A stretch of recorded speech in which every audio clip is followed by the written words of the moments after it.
Okay, so 3.9 patch notes. We don't know the release date for this. Hang on. Yeah, we don't know the release date for this. But they said it was going to be soon, like sometime in the next 4 or 5 days. So it could be tomorrow, it could be 5 days from now.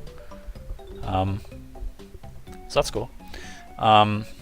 Keats also said on Twitter that he said, or that they said the team was happy with the balance, and this could be the last balance patch for some time, which means that this could be the final balance, more or less.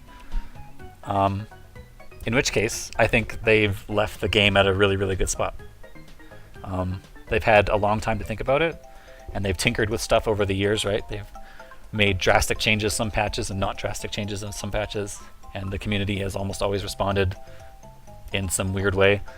Although I think the last couple patches have been generally well received, so that's cool. So I mean, my point is that they've had time to experiment, and they've tried to figure out what makes a character good but fun without making the community too upset, and like what is too strong and what is not strong enough. So I think that they finally kind of figured it out, and I think this patch brings them as close as they've ever been to a game that is really fun to play without too much nonsense in it. If that makes sense. So if this is the final patch for balance wise, then I think they left off at a great spot. Do I have a tweet of my thing? I tweeted a patch, not a patch, I tweeted a tier list like a long time ago, a month ago or something. I have a bunch of retweets. I don't use Twitter very much, so like it doesn't take too long to get, like, I'm already a month old here. Here it is. This is my tier list. This was 3.8, so this was last patch. And I basically put, I think these 4 characters last patch, I think these 4 characters were the best in the game. Aria, Mira, Omen, and Rash, I think they were the best 4. And I think my 5th best character was Idol. He's down here. I think he was my 5th best, so he could have been up in this S tier probably. And then I think all these characters are very strong. So Jago, Saberwolf, Glacius, Thunder, blah, all these characters are really strong and perfectly capable of winning tournaments. I think these characters are also strong. Them winning a tournament would take a specialist, but I don't think they can't win a tournament. I think Spinal and TJ are very underrated. I think Spinal especially is people are quick to say he sucks. I don't think he sucks that bad at all.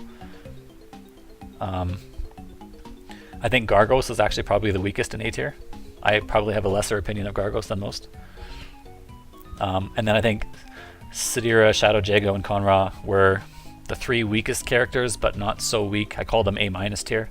So they were weak enough that them winning a tournament would take a big specialist, like Calypso just did. So congrats to him.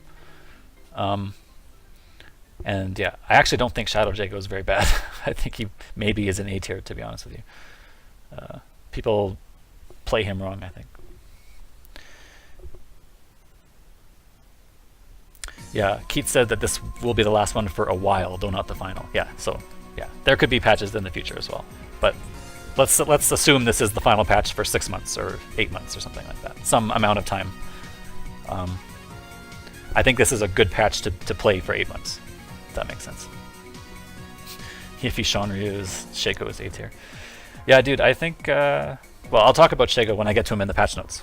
But I think people play him, people will make mistakes with him. People have the wrong game plan.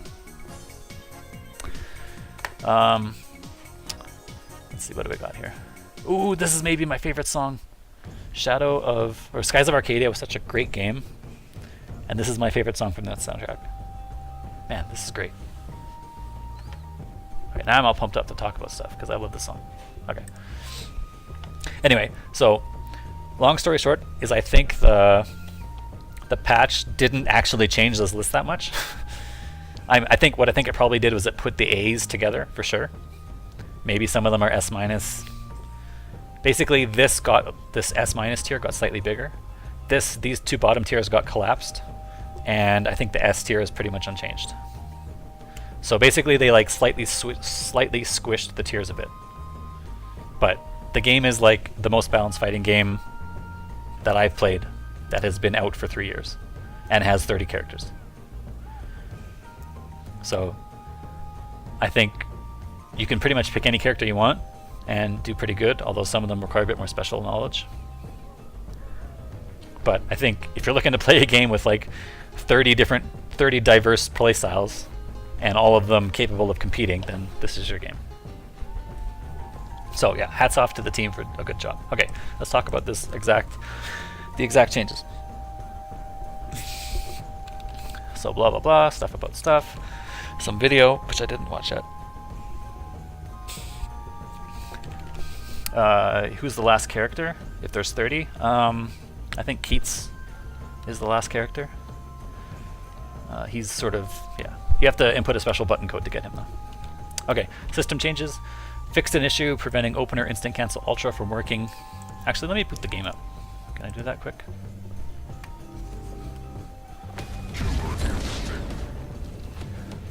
So you're gonna have Skies of Arcadia over top of Killer Instinct soundtrack. So yeah, we found this bug. I didn't know about this bug until last patch, and someone found it or told me about it, and I didn't actually believe it was true, but it is true. And I don't know how I didn't find out about this bug early. But if you have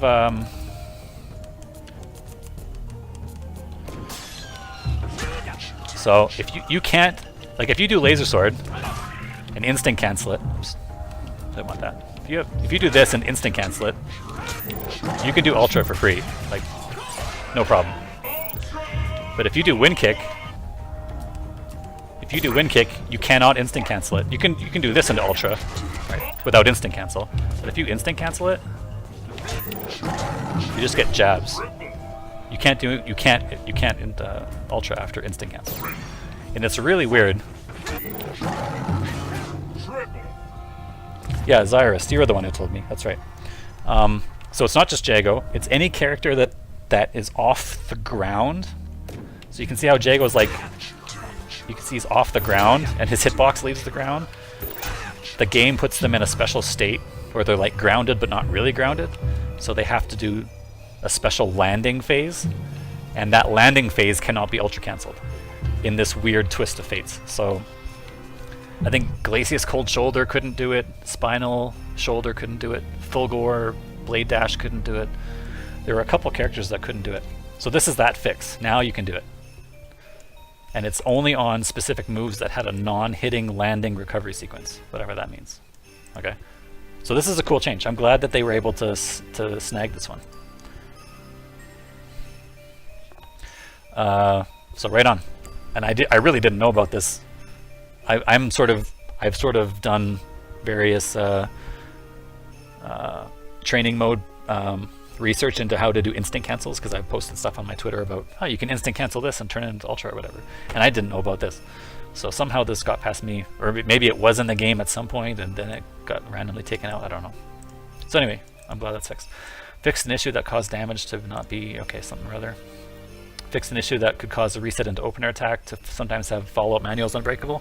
So this is the skate, the Nate tech. Wolf has this problem sometimes from a light ragged edge. It might be a distance thing. Yeah, I'm not sure exactly the full list of characters that had the problem, but hopefully this addresses it for all of them.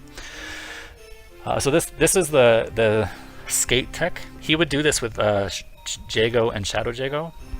He would throw a fireball, which is an opener, right? And then he would do a jump attack.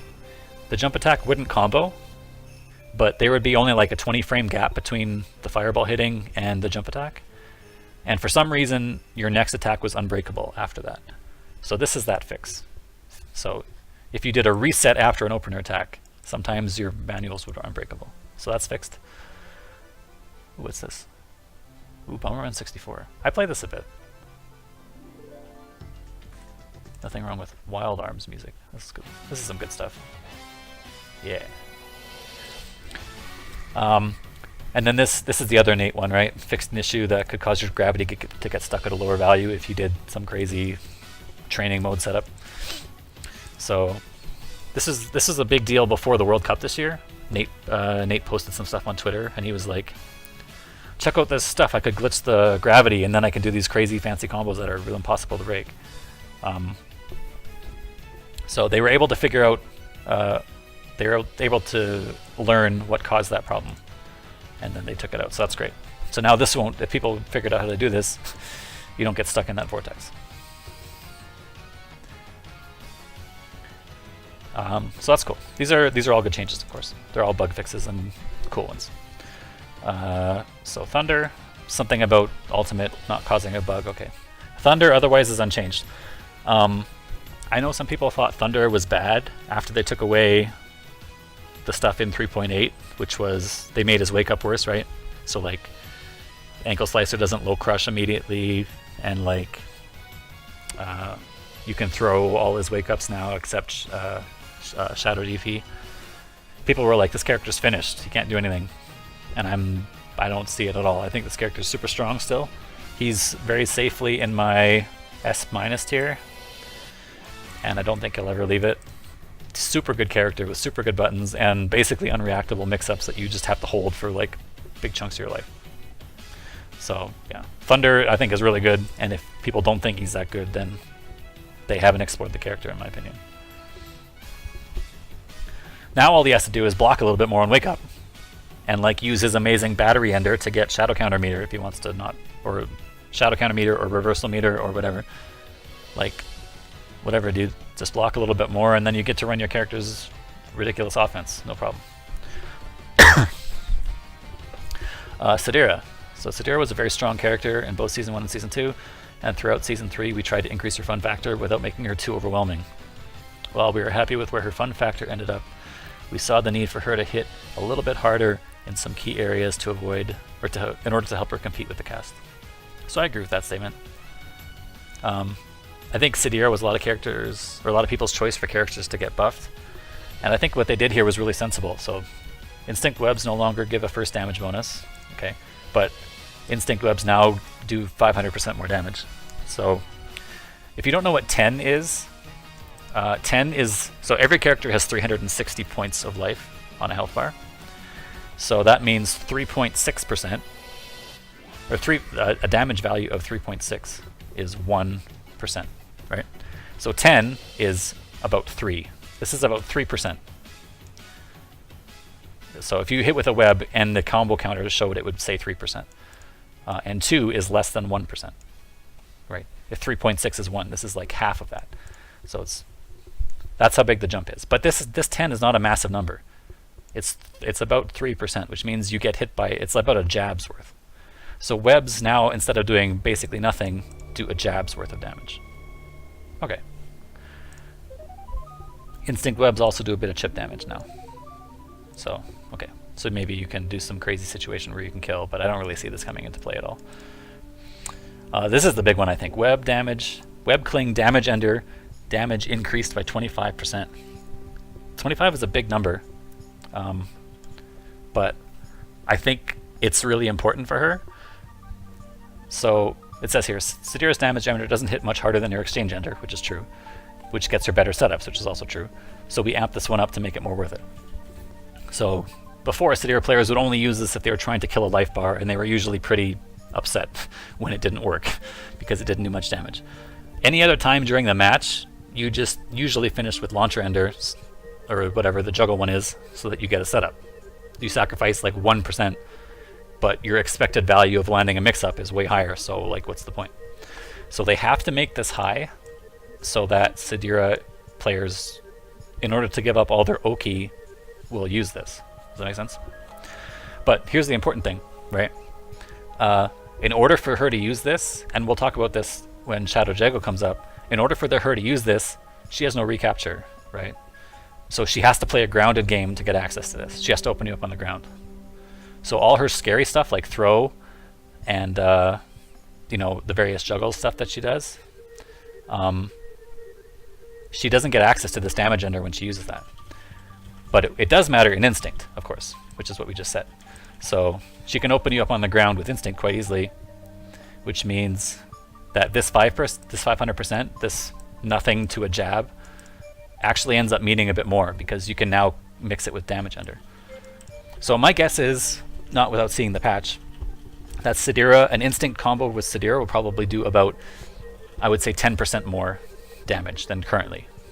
So instead of her doing 45 to 50% with a web combo, now she'll do 55 to 60. Okay? That's what all this means, basically. It also means that resets involving web are a little stronger.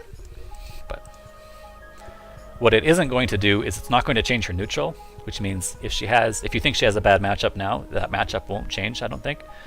But the reason I like the change is because Sadira is a character that should struggle against certain characters, and I think this is the change that helps her struggle just a little bit less without changing her ground tools. Does that make sense? So I like this change a lot, basically, is what I'm trying to say. I think it's exactly what they needed to give her, and I think she's still in the bottom half of the tier list, but she can still melt life bars, and I think her character archetype cannot be a top 5 character without frustration. So I think this is a really good spot for her. And so good job to the team for making the right changes here, I think.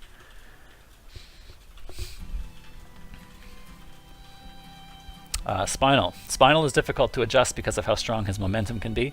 We noticed that many of his bad matchups include strong air priority characters. So we wanted to give him some slightly better ways to handle characters at awkward air angles without buffing his ground game. So again, I agree with that. The thing about Spinal is that he hurts a lot, right? Spinal, like, he has a top 3 Shadow Linker in the game, a top 3 Shadow Cash Out in the game, a top 3 regular damage ender in the game, and a lot of his combos start with Fierces because he's doing run, he's frame trapping you with standing heavy kick and stuff like that. So Spinal is not, he has poor walk speed, but you know, you can mitigate that with run and dive kick and stuff. He has poor wake up, but not as poor as you might think. His backdash is stubby, but actually gets him out of a surprising amount of situations. And he has a shadow reversal, which catches stuff that isn't light and can be instant cancelled if you're wrong. So you get out, you can get out. I mean, you don't always get out, but you get out more than someone without a reversal. So the point is, Spinal has weaknesses, but he also has really, really good strengths. He has a lot of really strong damage. If you open up and get a lockout, he hurts. Like, he just kills you. And his instinct is, I think, underrated.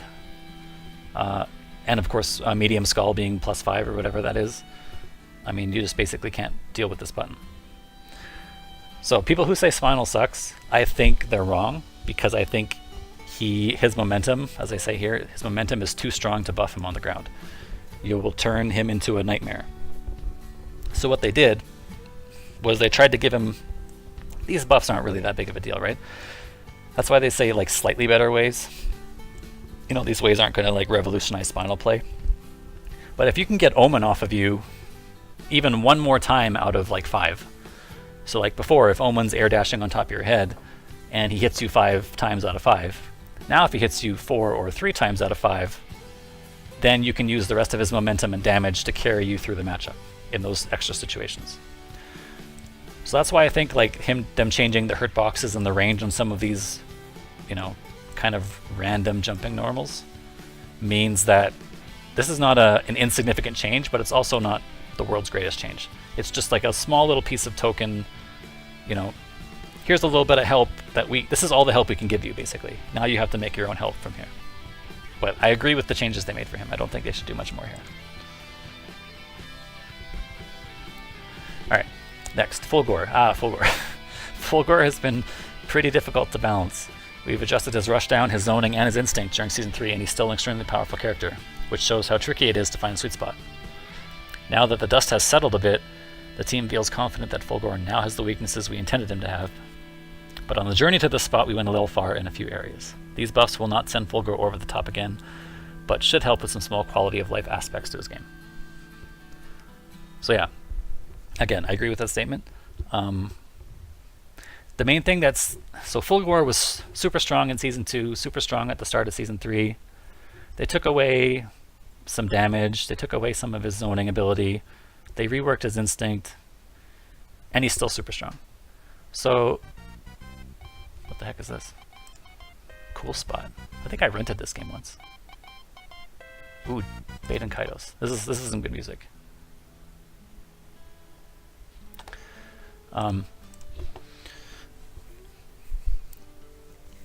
So, yeah, so like I was saying, Fulgore is really strong. He was really strong. Then they nerfed him. Then he remained really strong. Then they nerfed him again.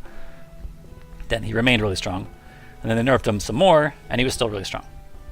So when they give him back some of the stuff he lost, all that's happening is he's still really strong. Like, he's not going to get sent back over the cliff because he has small amount of damage increase on light uppercut and because he gets 2 more pips per game. These changes are sensible because I like that Fulgore. I like when Fulgore is strong. I think the game is better when Fulgore is strong. And I like that they are not undoing changes on like -3 medium laser. So he still has to give up his turn there. I like, so let's go through the changes. So raised fireball damage by 42%. So again, this feels, 42% sounds like a big number, but it's really just from 2.5% to 3%, right? This is all it is. This increase is not big. So basically means fireballs do a jab's worth instead of half of a jab's worth. Okay, big deal. What does that mean? Can you elaborate? I like when Fulgore is strong. I think it's good for the game. I like Fulgore as a character. I think the style of play he forces people to play. I think his particular brand of offense and zoning means characters have to think to get around it, and Fulgore has to think to apply it. Okay, I know that sounds weird because you knock someone down and you do Vortex, and where's the thought in Vortex?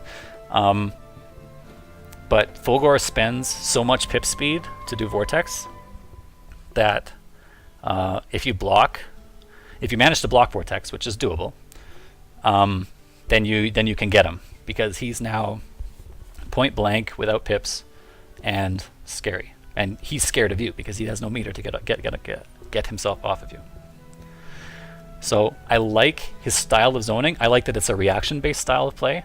So throwing fireballs and reaction uppercutting with pip cancels I think is interesting. I think it's difficult, so it's not everyone can do it. I think that his particular brand of rushdown is cool. He has to sacrifice, like for example, he can't just do laser over and over again because it kills his pip speed. So what does he do? He puts himself minus with like blade dash, or he tries to play with more normal frame trappy stuff so that his pip speed can build, right? I like that he has to make that decision. It's not just here's my best stuff, deal with it. So yeah, I don't know if that answers your question or not, but those are the aspects of Fulgore play that I like. When I watch strong Fulgore players play, I think to myself, that was really creative, or wow, that was really good reaction, or you know, I think good things about watching the good Fulgores. I don't think like that was so stupid, that was so cheap. He didn't have to, you know, someone told him how to do that in training mode, and 10 minutes later he's the best player in the world. I think this is a training mode character, and I like that in the game. Okay, that's what I think about that. So yeah, again, energy bolt damage from 42. He has the. Did you know that Fulgore had the weakest fireball in the game? It was weaker than Omen's, and Omen fires 3 of them. So you often got hit by all 3. So this buff is like pretty inconsequential. His Vortex will do 1% more to you per combo than it used to. So you know, pretty insignificant, but at the same time, enough that if he hits you with 25 fireballs because he's zoning you well, then you know that adds up over time. But it's not. This isn't a huge number.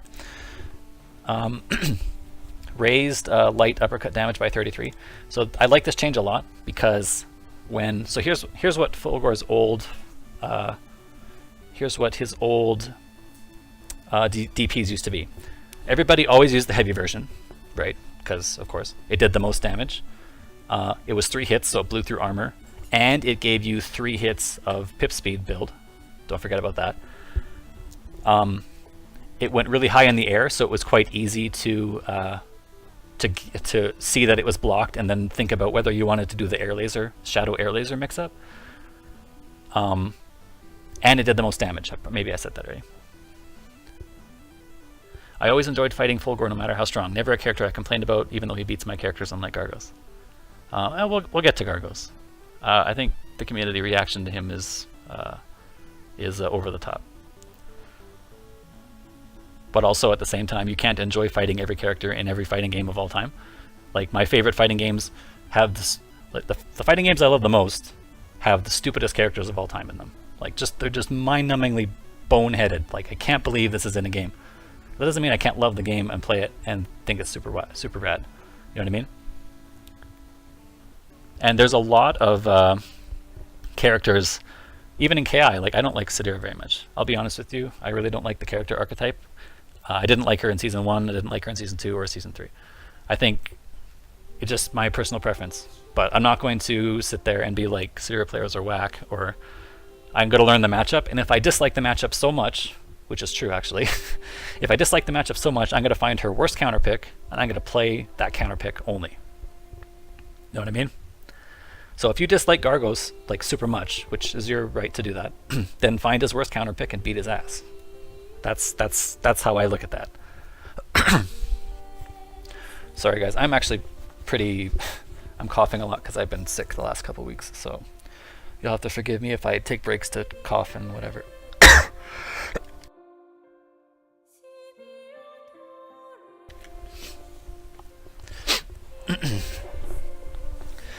But I think, so to give you an idea of why I think, this is maybe breaking a bit from my order here, but to give you an idea why I think Sadira, my personal opinion on why Sadira is more frustrating than, say, Gargos, is because I like the decisions I can put Gargos in.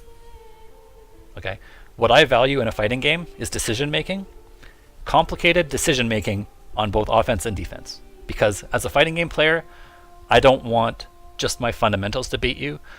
I want my decision making to beat you. I want to be able to think faster than you. I want to be able to prove that I can come up with the right decision in 10 different complicated moments than you, and I want to get my damage that way. So what I like about Gargos is that he does that to himself.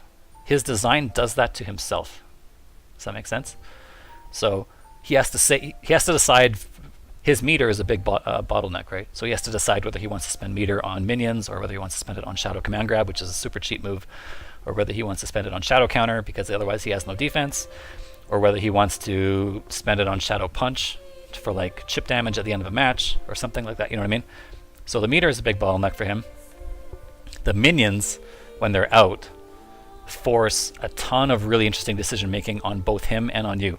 He has to like change his combos because of minions. He has to cover minions in weird ways. They kind of do funky things sometimes, especially Dretch or whatever his name is, the 3-hit guy. He can kind of jump at you in random ways, right? So he has to like think about that on the fly. And what he ends up doing is, I think the good Gargos way is like, you watch Dayton, right? Think about, you watch Dayton play Gargos. Every decision he makes is like, man, that was smart. Man, that's so sick. Man, he knows that character really well, right? It's not like, oh, he spawned a minion, now he's spamming Portal Punch and you can't move. It's like, summoning a minion and spamming Portal Punch and you can't move actually doesn't work. Like it works only for a short amount of time for very little damage. But that's not why Dayton is beating you. He's beating you because he's taken a difficult character with very interesting decisions, and he's making better decisions than you all the time. And I think that's rad. And I don't think Sadira does that, which is why I think Gargos is less annoying than Sadira. Does that make sense? Sadira is more about, her decisions are more binary, right? She has no wake up, so there's no decision to make there. She can gamble with something that maybe you'll stuff, but if your meaty timing is wrong. But her offense is, like, especially her instinct offense and even her neutral offense, is not that interesting because it's so one-dimensional. So I think that she's not like the worst character of all time. Don't get me wrong. I'm not trying to insult Sadira players. And she has cool juggles. Like her training mode stuff is really neat. But as far as like quote unquote cancer / brain dead characters, Gargos isn't that for me. And Sadira isn't even really that for me either, even though I don't like her. But I hope that explains what I look for in a fighting game character. When someone says Gargos is brain dead, that's the reason why I explain my thought process. Not just because, oh, you can meet him on wake up because he has no reversal. That's not it. The thing is that the amalgamation of his tool set and what it does to you and what it does to him and the decision making he makes. And that's also why I think KI is balanced at the top, because Aria, Mira, these characters, which I think are the two best in the game, do this a lot to you. Both of those characters are constant decision making. They have so many decisions to make per second, and they are very weak if you make the bad decision, right? Mira, if you do too much great life, she dies. And Aria, if you lose a body incorrectly, like in the wrong spot, you die. You know what I mean? So strong characters, super strong characters, but their decision making is what separates them from a bad top tier versus a good top tier. And that sort of piggybacks onto the Fulgore question, Paul, maybe. What I like about Fulgore.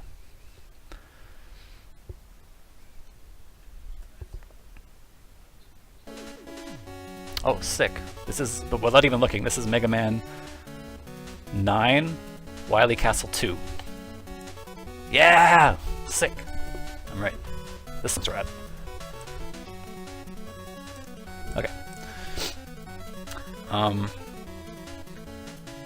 So yeah, I don't know. That's sort of an aside. Maybe that means I can talk about those characters less when I get to them.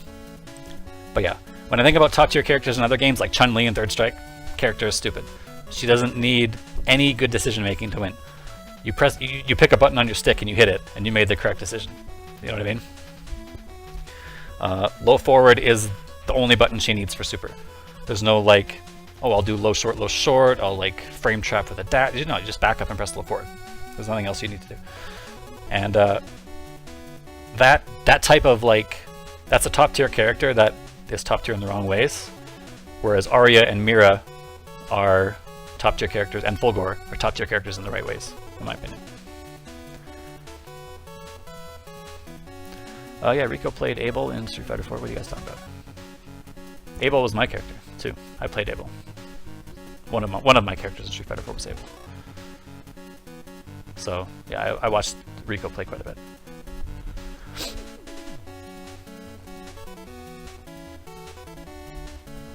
Abel, you saying Abel's brain dead? Let's not say things we can't take back. Abel, okay, Abel had Vortex, but he had huge weaknesses. He was not, he had to like really play around his weaknesses. No throw defense, super big hitbox, and up until Ultra, a lot of his combos required very specific confirms because half the casters reeled out of the way. Ask Rico about that.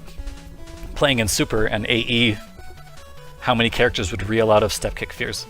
Like half the cast. So you had to like confirm counter hit, crouching counter hit, then you could do it. Otherwise you had to like tick with something. It's stupid.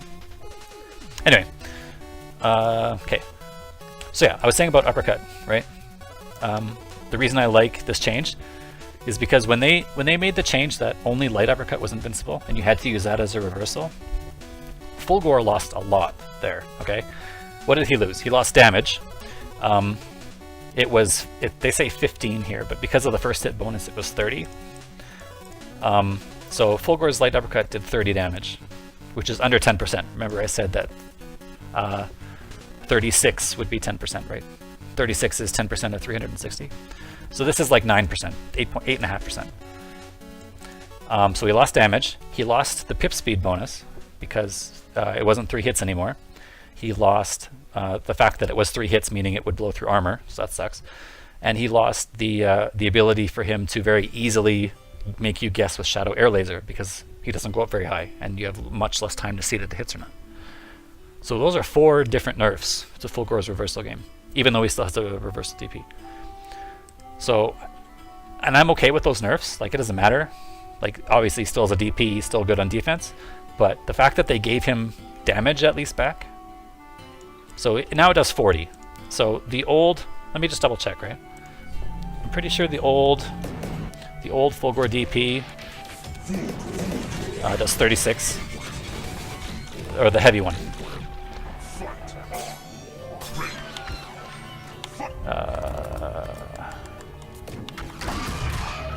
Oh, 30.4. Oh, sorry, that's with guts scaling. Let's turn off guts. Yeah, 36.1, and 4% white life. Oh yeah, and he also loses white life. That's another thing he loses. So what's the? Yeah, so he gets to level 2 pretty quick there. So basically, his reversal, instead of doing 30 damage, now does 40, and it used to do 36. Okay, so they at least gave him a small bit of damage back, and that's what I like about that. They recognize that this was a little bit too much of a nerf for his reversal. So at least give him the damage back if you don't want to give him 3 hits and all this stuff. He still can't do air laser very easily. He still, will lose to armor moves now. He doesn't get the pip speed, so that's all good. Let's be real, Fulgore was in the perfect spot, and these patch buffs were unnecessary. Zipstar, my friend, let me tell you something. If Kilgore at the end of season 2, start of season 3 was 100 out of 100 in the tier list, whatever, like the power rankings, which I don't think he was, but let's just say for point of debate. If he was 100, and then they nerfed him to be 97, and then they nerfed him to be 94, and then the final patch they nerfed him to be 85, this patch puts him at 86, 87, okay? We're not talking about, like, this vaults him back into the stratosphere of tiers in KI, okay? You need to, like, temper your expectations of what this patch will do for Fulgore, or for Fulgore. He was always strong. At his strongest, he was strong. At his weakest, he was strong. This is somewhere in the middle, probably closer to his weaker version. And we're not talking about anything super serious here. Alright. Paul asks, is KI the greatest fighting game of all time? Depends on your definition of greatest. I think it's the most balanced that I've played. That has 30 characters. I think it promotes the most interesting decisions per second. Let's put it that way. I think KI promotes the most interesting decisions per second of any fighting game I've played. If that makes it the greatest, if that's what you value in a fighting game, then sure. But I think there are a lot of good fighting games, and KI has its very specific strengths that I like a lot. The one thing I like about the KI strengths is that they aren't in other games. It's not like, oh, lots of other fighting games have this strength too. KI has a very unique thing, a very unique area of fighting games that it excels at. It's decision making, it's constant reaction stuff, where you can never take a break. Like in Marvel, in Marvel 3's neutral, and looks like also Marvel Infinite's neutral, you're going to make 100 million decisions per second until you get hit, and then you sit there for a minute and do nothing. So its decision making per second in Marvel actually isn't that big. But KI has both that and the fact that you can't sit through combos without thinking.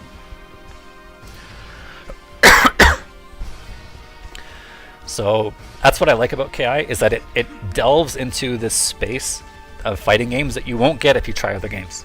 If you play if you play Street Fighter or Tekken or Marvel or Guilty Gear. Well, to be fair, Guilty Gear actually has quite a few. Guilty Gear is probably the closest it comes to KI for decision making per second. And I like versions of those games a lot. I like, for example, I think Street Fighter 4 is a pretty good game. A game that I played for 8 years. And one of the things I found that KI does better than Street Fighter is its decision making. So you can watch Daigo versus Mochi in Street Fighter 4, and they'll have these amazing footsies battles, but they're actually only making a couple of key decisions there. It's actually a lot of nothing, as a lot of fakes and a lot of sort of false tension. They're incredibly good players, and what they do is amazing. But as far as being able to process information, KI is strong. And I find that a very interesting skill to test. And a lot of fighting games don't test that. So that's what I like about it. I'm not going to come out and say KI is the greatest fighting game of all time, because I don't care about that. I really don't care about ranking fighting games like that. What I care about is playing games that I find challenging and interesting. Tactically and strategy interesting games I find interesting. And I like KI for that reason. So if it's the greatest of all time, cool. If it's not the greatest of all time, also cool. But I do know that I probably won't find a game like KI again. I will find lots of fighting games that I like to watch and play, but KI has a unique blend. Does that make sense? And I like uniqueness. I played enough fighting games, and I've been around fighting games for 15 years now, that I like uniqueness. Uniqueness is rad. And also, KI got to this spot because its developers were willing to try unique things that sometimes failed, which I think is important to realize. So they tweaked it. They end up tweaking things that don't work out. Sometimes they left stuff in too long. Sometimes they may never tweak some things that maybe should be tweaked. But since no game is perfect, the best you can do is constantly test your player base, and that's what KI does well. Okay, fair enough, Paul. Yeah, in general, I tend to not like to rank things. Like, name your 5 favorite games of all time or something like that. I'm like, I don't know. I like a lot of games. I can tell you what I think about this game and why it's good or not, but yeah, I'm not good at ranking things, stuff like that. Yeah, Professor Layton's soundtrack, pretty good. I played all the Laytons except the last one.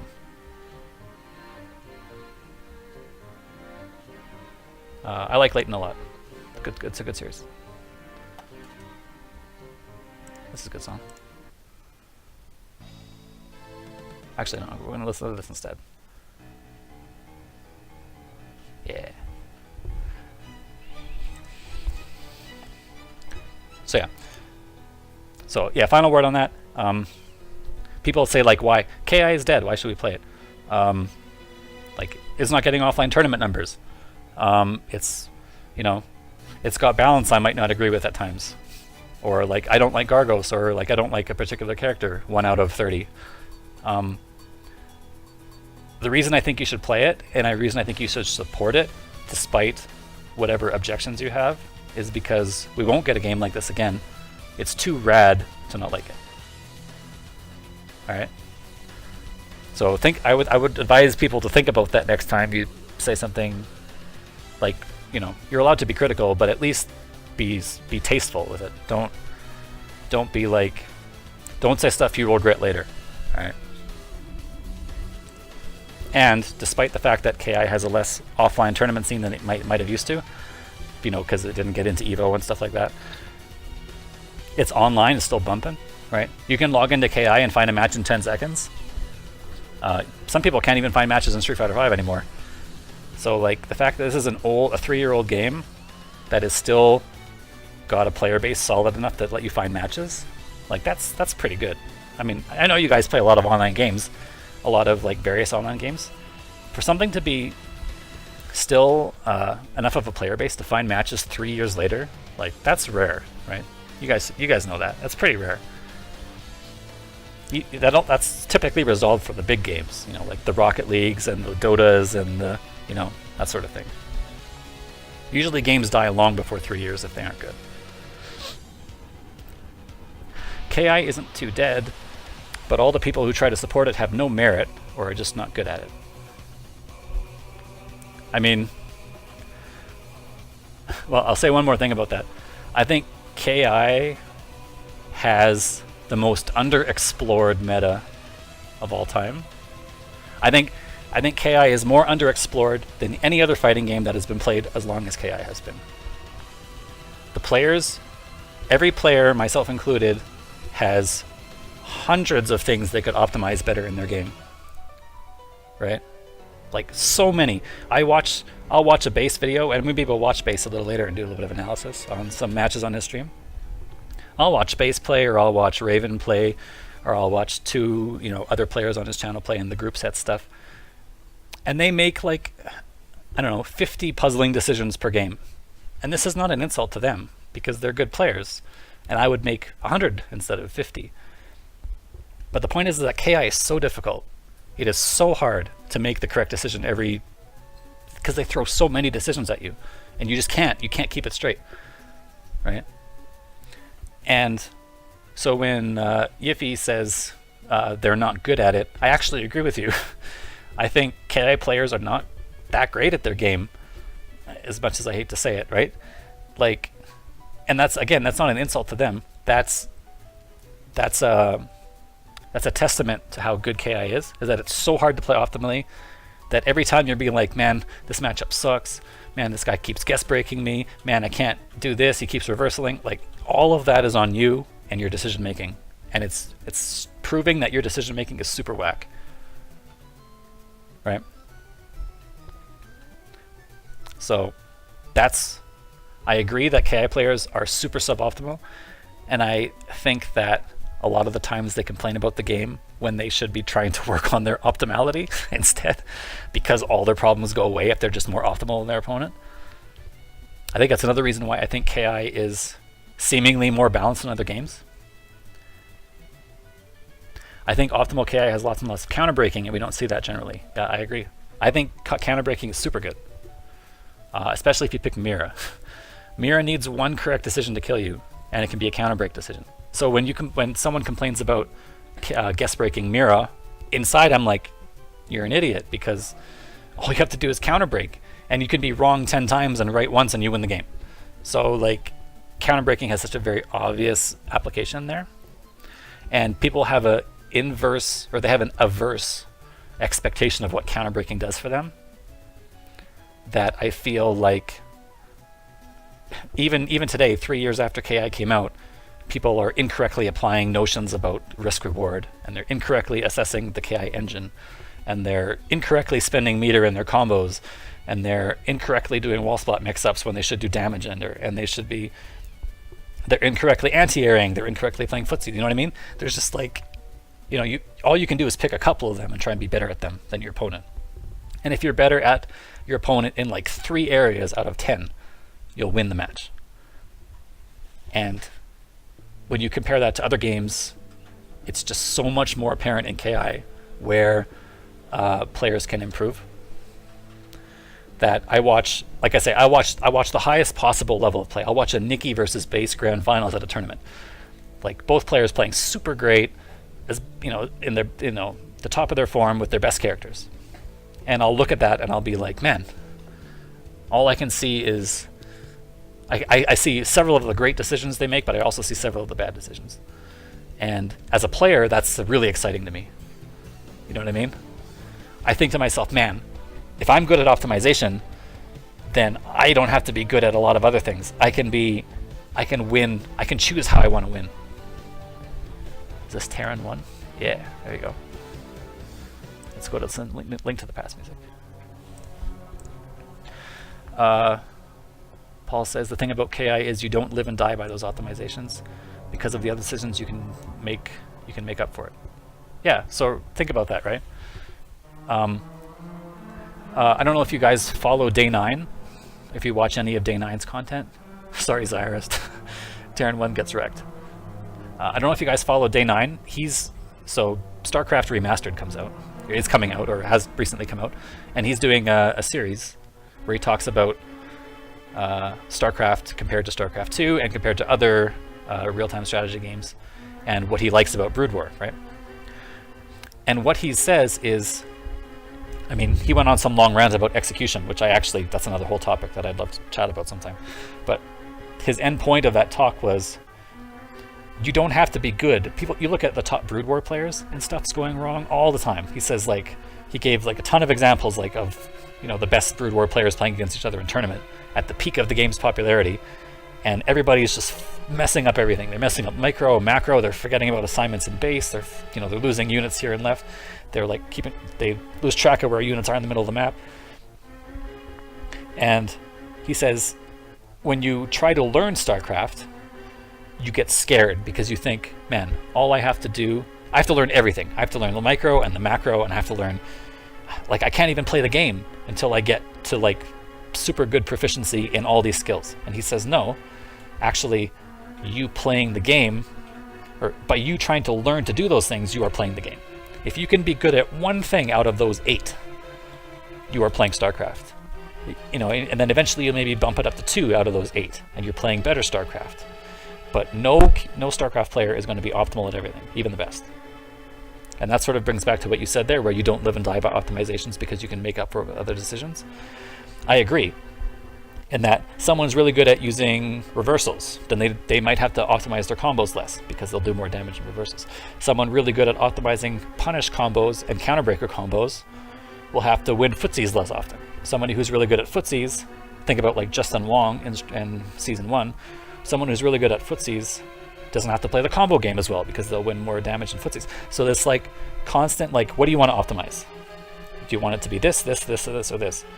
And every player has their own feeling there. Like every player is good at one thing and bad at another thing, or they're, you know, in the middle on this thing. They have like a polygon graph, or what do they call that? You know, radar graph, that's what they call it. And it's so apparent in KI. And it's less apparent in other games, in my opinion. So that's what I like about KI.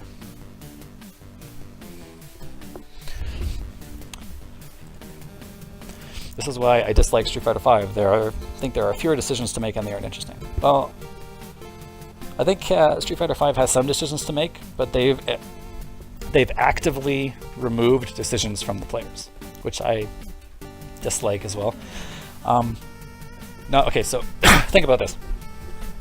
Think about this analogy. If you have a game like KI with, I'll just use KI as an example. You can also use Guilty Gear or some other games. The characters are really wildly creative, and there's a ton of offensive and defensive options. And the characters are all super crazy, right? Like Zato in Guilty Gear is nuts, and has been nuts for years. Like, how can this character exist in Guilty Gear? He's so good. The answer is because it's hard to optimize him, and the game itself is hard to optimize. You actually have a much harder time seeing how good he is when the players play him. Does that make sense? So the fact that your game is creative obfuscates your balanced decisions. Does that make sense?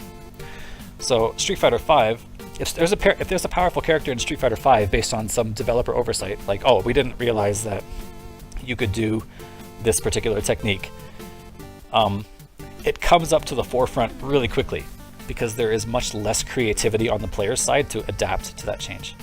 You can't, it's not like KI where it's like, oh man, who's a good example? I don't know. Some character is super strong and you're like, well, okay, at least they're really strong, but okay, players can deal with it in this way and that way, and maybe they can come up with a creative way of shadow countering this mix-up, or they can, you know, they can combo break after they get into this part of the combo, or blah blah blah. There's like 100 different like checks and balances. But in Street Fighter V, it's like there's nothing. Like this move is +8 on block as a theoretical, just some random move. It's +8 on block, and that's the end because there's no reversals, there's no challenging, there's no backdashes, there's no you know what I mean? There's just like, you're stuck in +8, and the game is designed so that if you're stuck in +8, you're dead. And so we made a mistake and this move is +8, well, I guess that means you're dead.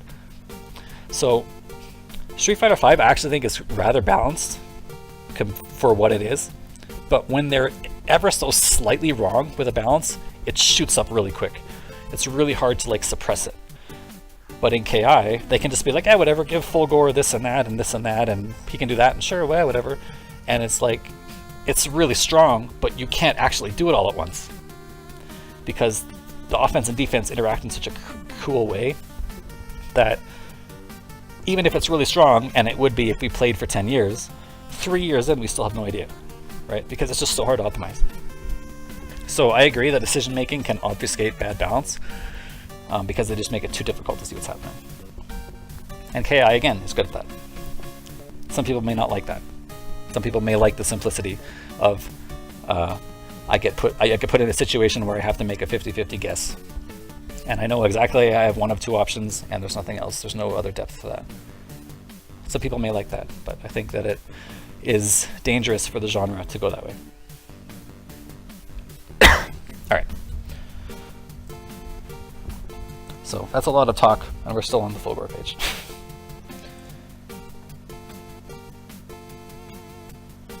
What do we got here? This is some good stuff. Oh, and Hellmarch comes after. Sick. Okay. So yeah, this is a fine change. This is a fine change. Minimum reactor speed is increased slightly. It now takes about 10 seconds instead of 12.5 seconds at the lowest speed. Again, that's all fine. Keep in mind that Fulgore is very rarely at the bottom spin speed, right? He's actually usually at least a couple speed ups in, because he presses a normal or something, you know what I mean? So this change might not matter as much as you think. He'll probably still be building roughly about the same amount of meter as before, except if he zones all the way down to zero speed, then, okay, if he zones all the way down to 0 speed and stays there for long enough, then you might get 1 or 2 pips. I think this 3 or 5 pips is actually too much. It's an overestimation. Manat is actually super cool. All the stuff around her kills the fun. I think she's a really cool looking character. She animates really well, which is something that I don't get to say too often actually about the game. She interested me, and I haven't played for a long time. But I don't plan on playing her. I don't plan on going back to trying her. I'll just hope that some people can do some cool stuff with her. So yeah, Fulgore. To wrap up the whole frickin' discussion that took half an hour, if people think Fulgore is overbuffed now because he wasn't so bad last patch, they're missing the forest for the trees. Fulgore was good. Fulgore was good when he was at his best, and he was good when he was at his worst. This is just somewhere in the middle, and he's good. That's it. Like, it's good no matter what. So don't worry too much about this stuff. You'll beat the bad Fulgores, and you'll lose to the good Fulgores, and don't worry about it. Alright. TJ, reduce the combo breaker window on Tremor by 4 frames. Okay. TJ, I think, is in a good spot. I think it's really hard to make him better because his instinct is second best in the game, I think, compared Idols is the best. Have you guys looked at his frame data in Instinct? Everything is plus. Powerline is +6 in Instinct. Tremor is not Tremor. All his normals are like +5, +6. Like how can you make that character better? He has a full screen instant armor move that's +6 on block, so you can't make him better. But TJ players, many of them still want to save it for last breath, so yay for them. Good luck with that. Storm thinks Fulgore got overbuffed. I don't know. Again, I don't really agree. We played with a much stronger version of Fulgore than this for the entire game's life. Only in the last patch was he worse than this. So, you know, maybe he was on the bottom of S tier, at the top of S- tier. That's fine. Don't worry about it. Yeah, this is a good song. Okay, so TJ, yeah, good. You know, this is a change that I don't think will change all that much. 4 frames isn't that much. The move probably has like a 28 to 30 frame break window, so 4 frames is not much. But okay, yeah, sometimes you'll lock out now. That's cool. Storm sounds like someone that started competing. I think Storm's opinions are actually pretty on the mark for the most part, and he actually does a pretty good job of separating his competitive side from his let's talk about the game side. You don't often see like, you know, he's very clear about what side he is talking about, and he talks about the game in a smart way, I find. I disagree with him on some opinions, and he disagrees with me, I'm sure, on some things, but I find that he's one of the more sensible top players, able to see the whole game as a whole more than other players. Okay, Conra, another character with a very complex moveset that has proven difficult to balance, especially due to how much he benefits from training mode. After watching Season 3 Conra players, we decided he struggled a bit too much up close. So now that getting closer to him is slightly easier than it was. We adjusted some frame data on his close normals that should allow him to fight back without having to always commit to negative on block special move. Basically, this just means that he can hit jab or stand light kick and not always be minus, because let's say you do a move that's like -1 or -2 in his face. Like other characters can punish. No, not punish. Other characters can fight back and be like, okay, my turn finally. I can press low short plus on block special move, or low short overhead, or something, right? Or I can do low short jump cross up. Conrad really has none of that. He has like stand light kick tick into slow command grab. That's kind of it. So he couldn't even fight back with his normals because they were all minus. And if he canceled into whirl, that's also minus. And if he cancels into spike, that's punishable. And if he cancels into the swarm, the spit move, then there's a gap. So you basically can never take his turn back, and he eventually gets hit. So this means he can't turn these into a combo. Keep in mind, right? Because he can't chain any of these, and he can't link them into each other. So the only way he can turn this into a combo is by guessing and canceling stand light kick into whirl or something like that, which negates this whole change. So he's not changing any of these on a combo, or he's not converting any of these into a combo. All he's doing is trying to fight back and like say, please get out of my space a little bit. So I think this change will have a pretty positive impact on how long he can survive when you are close to him. But it won't mean that his offense is better, which is a good change for him. I don't think his offense needs to be better, probably. The 3.9 changes aren't in yet, right? No, they're not. They're not in the game. They're going to be in the game sometime in the next 3 or 4 days, according to the devs.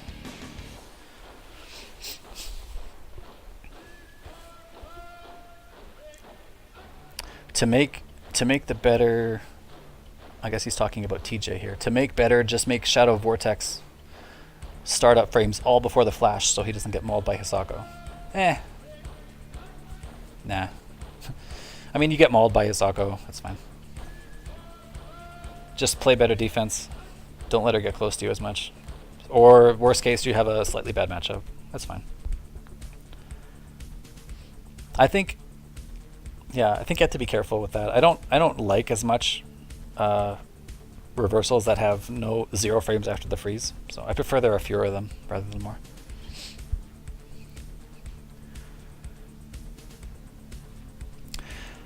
Anyway, so I think these changes are good for end. This wall splat under change is good. Basically, if he did wall splat and he tried to throw you against some characters, he couldn't even do it because the pushback was too much and you couldn't walk forward far enough in 13 frames or in 8 frames because throws are 5. So now it's like, okay, at least let him walk forward and throw you. And if he ends up getting some sick, crazy mix-ups off of that, then so be it.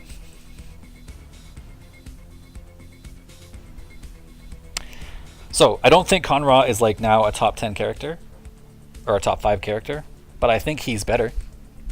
And I think he will be capable of competing with like Rash, who just rushes them down like crazy and can never convert. Like if Conra blocks like boot or blocks shoulder charge from Rash, he's still stuck in it because he couldn't do anything. At least now he can get out a little bit. So I think it'll like help marginalize some of his bad matchups. That'll be all right. Riptor. Fixed an issue preventing something about that. Fixed the bug. Okay. No problem. I think Riptor's a good character. I wouldn't change her. I think she's better than people think. Some people think she's bad. I don't think she's bad at all. She's like solidly upper mid tier. She's like on the edge of top 10, somewhere in there. And maybe that's like the worst she is. Maybe she's even slightly better than that. But yeah, don't sleep on this character. Not bad. Aganos. Fixed an issue that can cause something to fail if you're at a wrong range. Okay, so just another bug fix. Again, Aganos, I know Latalis thinks Aganos is good. I think he's a specialist character. I think he's a specialist character that can't be any better than he is now. So I'm glad that they didn't buff him. But I don't also think they need to nerf him, so it's okay. I hate Riptor's brain dead rush style, just free pressure. It's probably less free than you think. It requires a bit of training mode though. It does, to learn where the holes are. But you can't just go into the match and like randomly press buttons. You have to press buttons at specific times on a reaction to specific moves. And if you don't know what those moves are, you have 2 options. You can go to training mode and find them, or you can play Riptor for a week, and then someone else will show you all the spots where you can't press buttons. So either find them yourself or get someone else to show them to you by you playing Riptor. But there are weaknesses there. You just have to know what they are. Riptor and Hisako are the only characters I really dislike. It's fine. Not everybody likes every character. I know Hisako is the reason a lot of people are still playing the game, or they got into it in the first place because they love the character. So, yeah, this is what I mean, right? Fighting games, when you have a diverse roster like KI or say Guilty Gear, you're not going to like every character. That's fine. I don't like Sadira. Some people love Sadira. But what it means is that you will almost certainly find one character that you really like, okay? Because they cover so much of the gamut. Like, you know, in Street Fighter V, when there's a lot of people who had character crisis, like, they're like, there's no real character in the game for me, because so many of them played the same, or very similar. KI doesn't have that problem. So you will have more people who love stuff and more people who hate stuff, but I think that's a much better problem to have than everybody is kind of mediocre about stuff. So yeah, it's alright. If you hate Hisako and Riptor, or you hate Sadira, or you hate Gargos, or you hate whatever, everybody hates something. But at least you have to be honest with yourself about what that means for the game. Don't think that I hate so-and-so, therefore it needs to change. Make sense? You gotta think about the good of the game for the diversity. Alright. Again, that comes from a lot of experience from me. I played lots of games where lots of characters are similar and lots of characters are wildly different, and the wildly different games always win out. They always end up being the best. The most fun to watch, the most fun to play. Maybe not always the most popular, but definitely the best games. Hisako, increase the range at which Hisako can trigger Ultra. They would not trigger off some farm manuals. Fair enough. So this is good. I like that they change stuff like this. This is kind of frustrating when you don't get when you don't get Ultra and you think you should. So I'm glad they were willing to tweak something small like that. Cinder. Notice that how many characters have been nerfed so far? 0. No nerfs so far. Cinder is the first character on the list with nerfs. And I love that this patch is less about nerfs and more about ever so subtle changes that actually don't really matter, but also kind of do matter. And it's really hard to tell what it really does. So, you know, it all works itself out in the wash. You know what I mean? So I like that they didn't be like, Cinder won a tournament, Cinder won combo breaker, let's take away chip damage on his bombs, or something like that. And you're like, wait a minute, you don't need to do that. This is just like, okay, reduced PD output of Inferno, reduced PD output of Shadow Inferno, okay, whatever. The character is still going to light you on fire and he's still going to get level 4 damage and he's still going to do 80% in a combo. It's like, now instead of doing 80, he does like 75. It's like, okay, cool. No problem. So these nerfs are just like small things to keep the character in check, but Cinder players don't have to relearn anything. You know what I mean? They'll still use this move because it's still super good. It's just that the damage output on their reward is slightly less now. And it makes sense because, like they say, Cinder has made a great use of the PD breaker change, which is true, right? The fact that he can reset the timer by making you block a bomb means that he almost always gets to cash out his potential damage now. I actually didn't think about that when they first made this change. When they first made the breaker change, that it only does 50% and takes 3 seconds, I was like, oh, okay, Cinder, whatever. It means he doesn't have to get in as often to cash out the damage, but it's not going to be that big of a deal.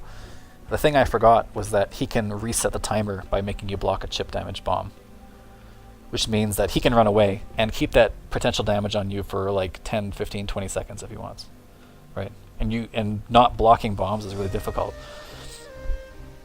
So I like this change because it addresses a very specific problem they didn't foresee, but it doesn't change the character at all. So good job to the team here. Increase the range at which Cinder can trigger his Ultra. This was the bug that I found. There are certain ranges where he can do fission, and it won't be in range for Ultra off of target combo, so he can do medium, punch target combo and then cancel into fission. And at some ranges he'll get pushed out of ultra range. So this is just to fix that problem. Fixed an issue that could cause his throw to whiff against Mira in the corner. Some people freaked out about this bug. I don't know if you've seen this. Basically he does a 3-hit. So Cinder like punches you on the head, right? And then he does one final punch, like that knocks you down. That final punch, in very specific situations against Mira, like you have to be walking into her and she has to like press a button and a bunch of stuff. That final hit would whiff. And Cinder wouldn't even be punishable. He would be like plus something. He would be like advantage because the thing got like blocked and for some reason the frame data made it work out that Cinder was plus there. But I saw some people like burn their like, tattoo KI sucks into their arm because of this. Like, give me a break, dude. You need some perspective. Right? This is an almost completely inconsequential bug that turned up once in one match, one time in KI history, and wasn't even that bad. So like, you need to calm your roll a little bit. You know what I mean?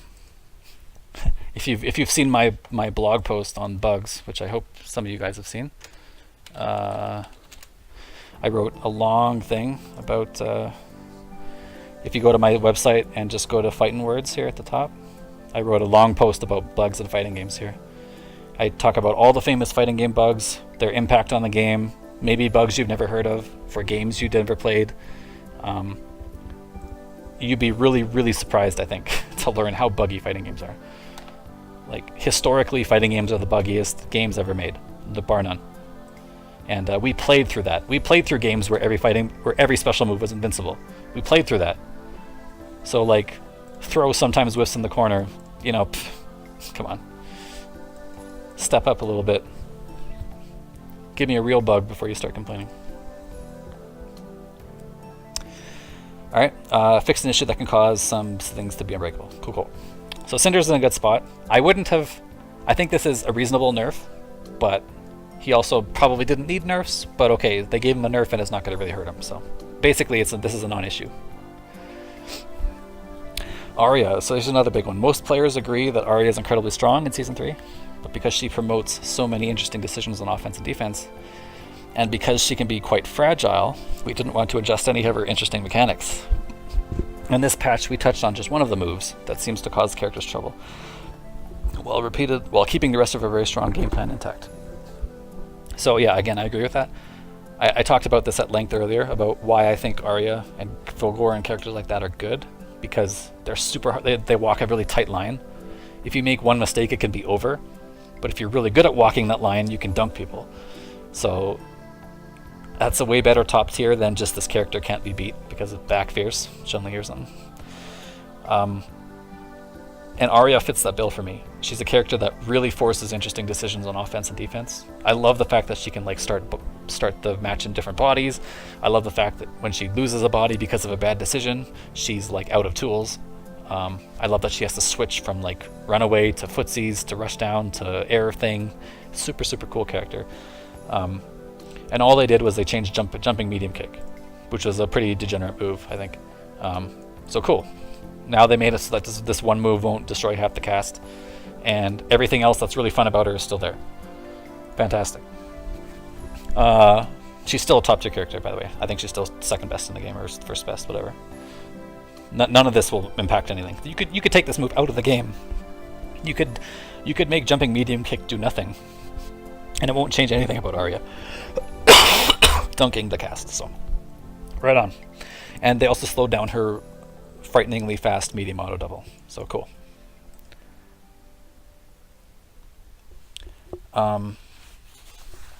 Dark Fury, so the uppercut ender.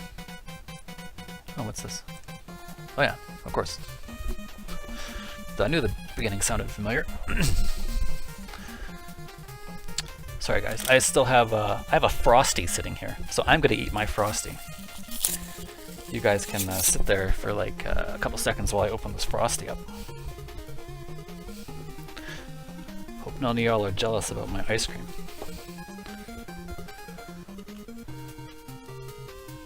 Oh man, look at this goodness, jeez.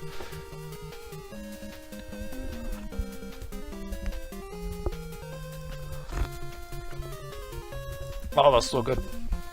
Frosties are amazing. Sorry if I made any of you go get a Frosty.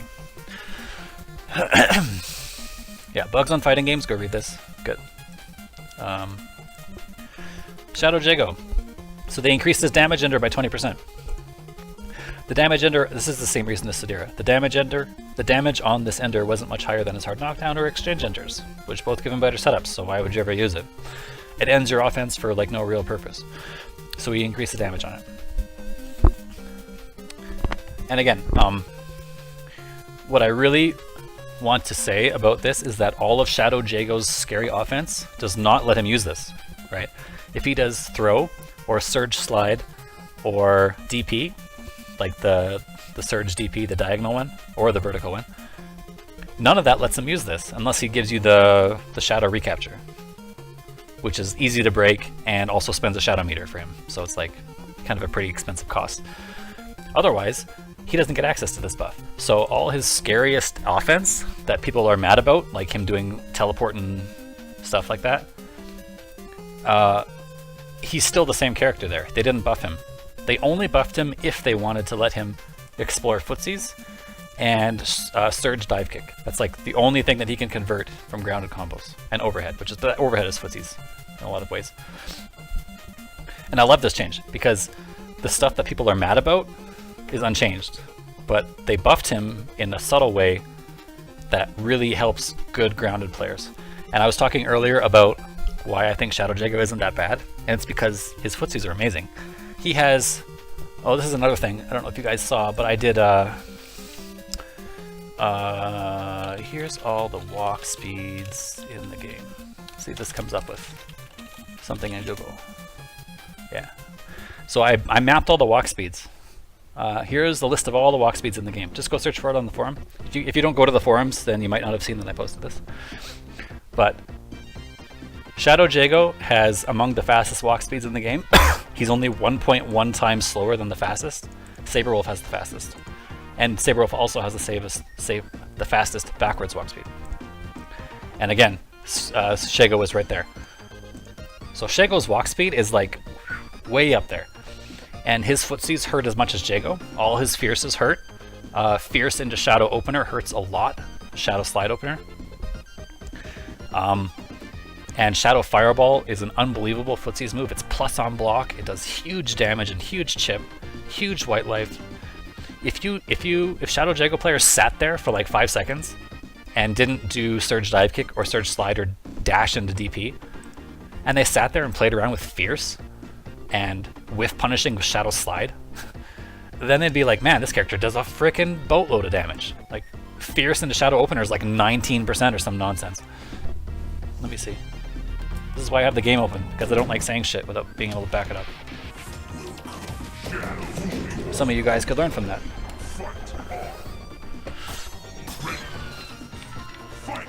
What is this? So what is the input for this? Okay.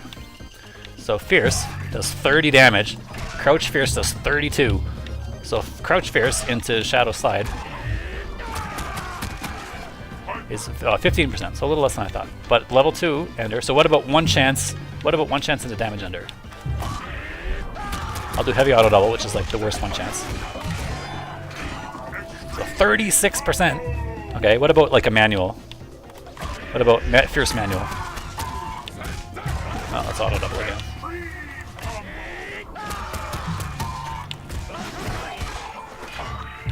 $27 for 1 meter and a 1 chance. That's really hard to break.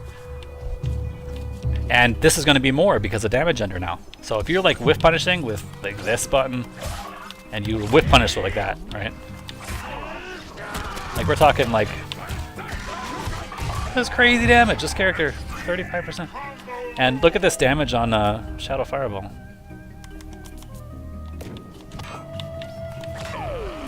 Oh, I have to turn on this. Look at that. Look at that chip damage. It's 3. It says 3 per fireball, so it does 15 chip damage, which is like what? That's like 5%, right? This is 5% chip damage? Look at that. And it's +2 on block, are you serious? So you don't even have to like, you don't have to do stuff like this all the time. Oh man, I'm -28.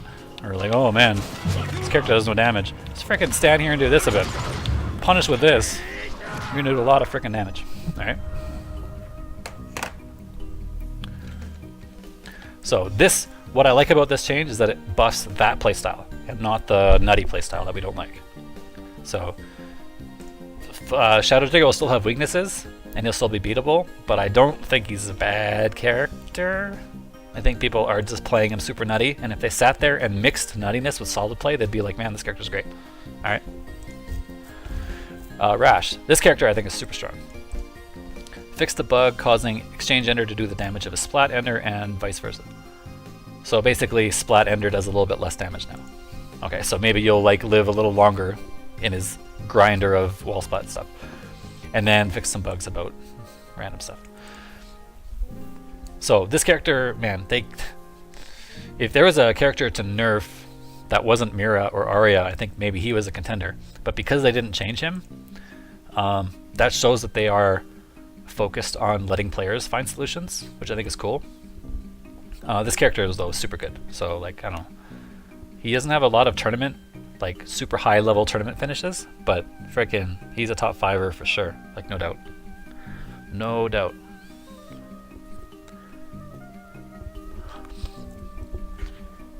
Frosty's so good.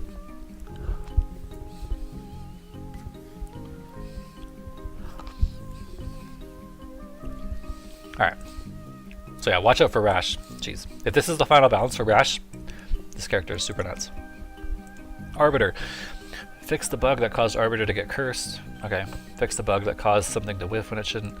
Fix the duration, something or other about training mode. And then fix some counter hit bugs. So basically he's unchanged. So I know a lot of people think Arbiter's weak. Like too weak. He's bad. I'm not sure I agree, but at the same time I also am not sure I disagree. I think he might be bad. I also think he actually might not be bad.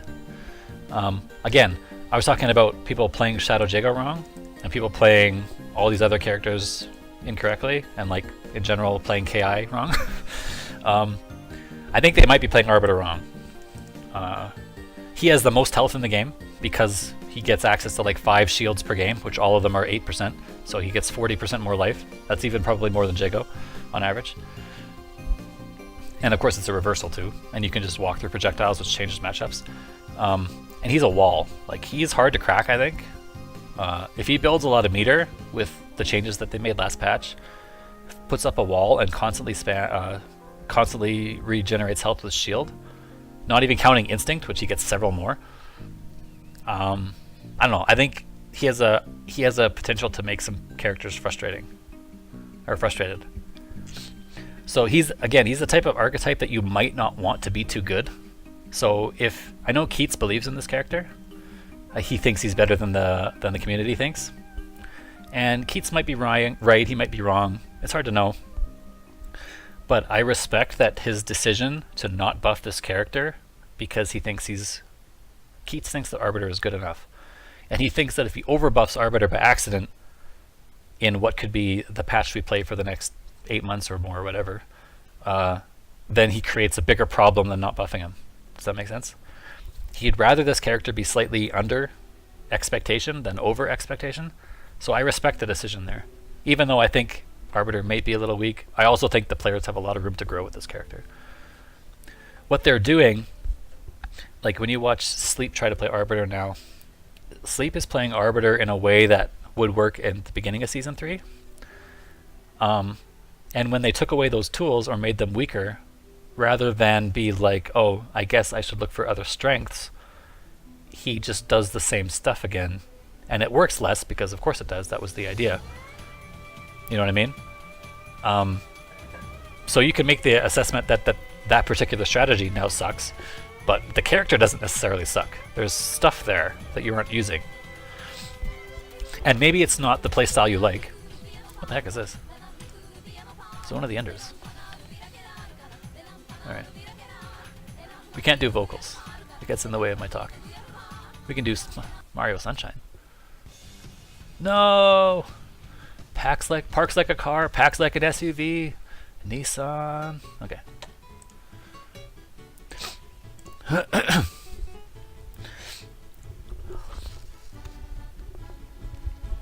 So like I was saying, I think it's possible that the new style of Arbiter doesn't fit someone like Sleep. That's fine. You can go to other characters then if I have more fun with the game.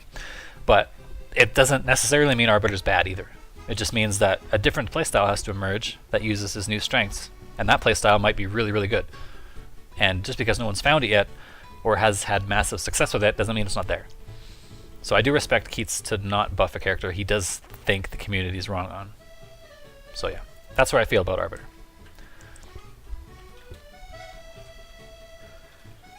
Maybe he could do with a damage increase, Arbiter can. But since we're sticking with 3.9, people will just have to adjust. Yeah, I mean, he can do a damage. You have to think about Arbiter's damage in conjunction with his health, right?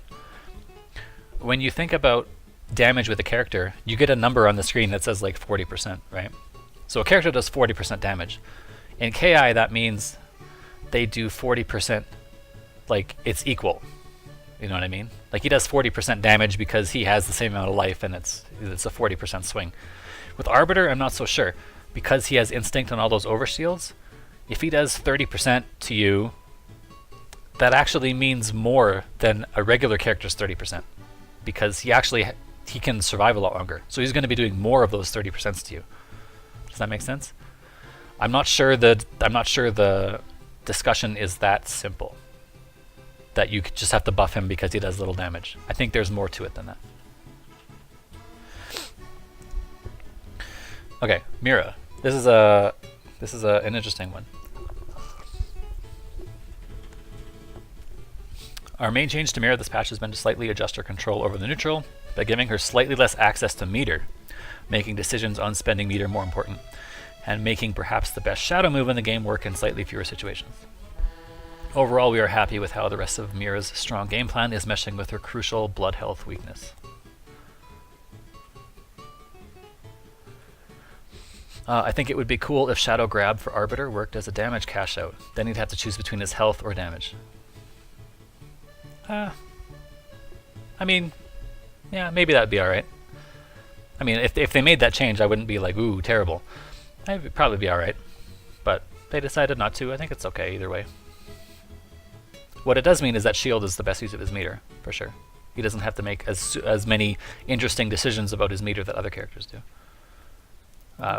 Maybe that could be improved. But also, Shadow Grab is scary. I guess you're talking about only in combos. I don't know. It's probably fine if they made that change, but also fine if they didn't. This was Top Gear. Ooh, Okami music. Want to talk about a good soundtrack? Okami. Whew. This is some good stuff here. Man, listen to that. Super good stuff.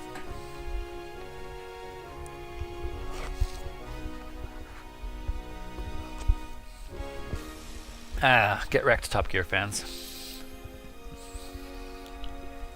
So, I don't know if Paul's still around, but I know he didn't think highly of Mira early on, and I really strongly disagreed with him. And I think that Mira has really shown her strength as a tournament character now, especially with the counter breaker and people willing to extend their combos. If you accept guest breaks and then just go in and dunk them anyway, she's really, really good, and she's hard to stop. So what they really did was they nerfed her meter gain on the most meter gainy move that she had, which was bats. And they didn't even nerf it that much. They nerfed it such that you probably won't even really feel it. And then they nerfed Shadow Bats startup so that it's harder to get on a block string. Right? So, but I think this change means very little. So first of all, the most important thing is that Light Trefine is still a block string.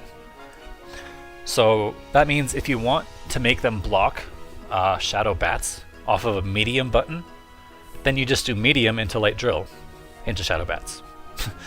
So not only do you build more meter for doing that, you do more chip damage, and the setup is the same as it always was.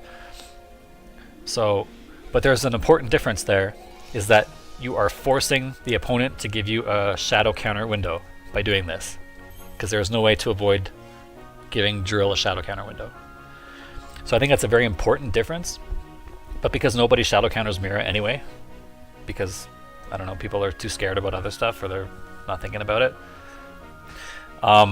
then does it really matter? Are people really going to start suddenly now shadow countering more? Maybe, but I'll see it when I'll believe it when I see it, right? So basically, you can turn everything that you used to be able to turn into a block string. You still can, just by doing drill first. And this is super good anyway. This is like so good. If you don't want to cancel in the drill, all that means is now you have to use a heavy normal and like standing roundhouse instead of a medium normal. So it's roughly the same range, like give or take a couple pixels, and it's only slightly slower. Like medium is like 7 frames and roundhouse is like 9 frames, something like that. So like really, what's the change here? The change is that she has to give you a shadow counter window, and that's more or less it. So yeah, slightly less meter, so she can do this slightly less often. And this move is more or less the same, maybe slightly different, slightly worse. But like, really, this character is mostly unchanged. But again, I think that's good, because, as I explained, Mira is another one of those characters that walks this fine line where you can dunk her if she makes mistakes. So I don't think they needed to do anything worse than this to her, right? So this is fine for me. If this is the worst version of Mira, then we're doing fine. All right, and here's the other big change: increase the range at which Mira can trigger her ultra. So I don't know if you guys know. Well, Mira players probably know, but this combo will now work. That didn't work before. Actually, let's see if I can do it. I don't know her inputs. What's reaping? This thing? No, that's not it. That's reaping. Okay. I don't want to do this. Oh yeah, block song. What's the... Sorry, I don't know the inputs for this character. This? And this? You could do this, and now you can ultra after that. You can do this, and you used to not be able to ultra there. Man, I suck. This range, you could do regular enders, but you could not do ultra from this range. But now you can. This change, I imagine this change will let you ultra from this distance. So you can turn recapture directly into ultra. So that's an important change for her. It means that some combos are a bit more reliable, and if she manages to anti-air you with crouch fierce into recapture, she can go right into ultra. Which is not that command, I don't know what it is. Alright, so that's a change that maybe snuck under the radar for some Mira players looking at it, but that's a cool change. I like when combos work as intended.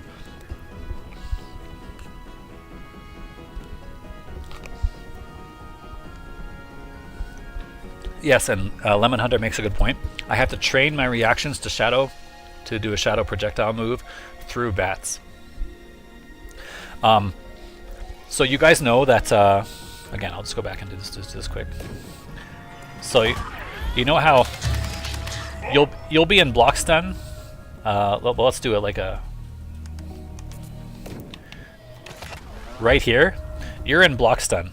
So if you know how in KI, if you input something during the freeze, it always comes out first frame after the freeze? That will not work here because you're in block stun. So first frame after the freeze, the game swallows your input because you were in block stun. So you will not be able to easily shadow through this. You will have to time it. You will have to wait until your block stun wears off and then time your shadow move to go through it.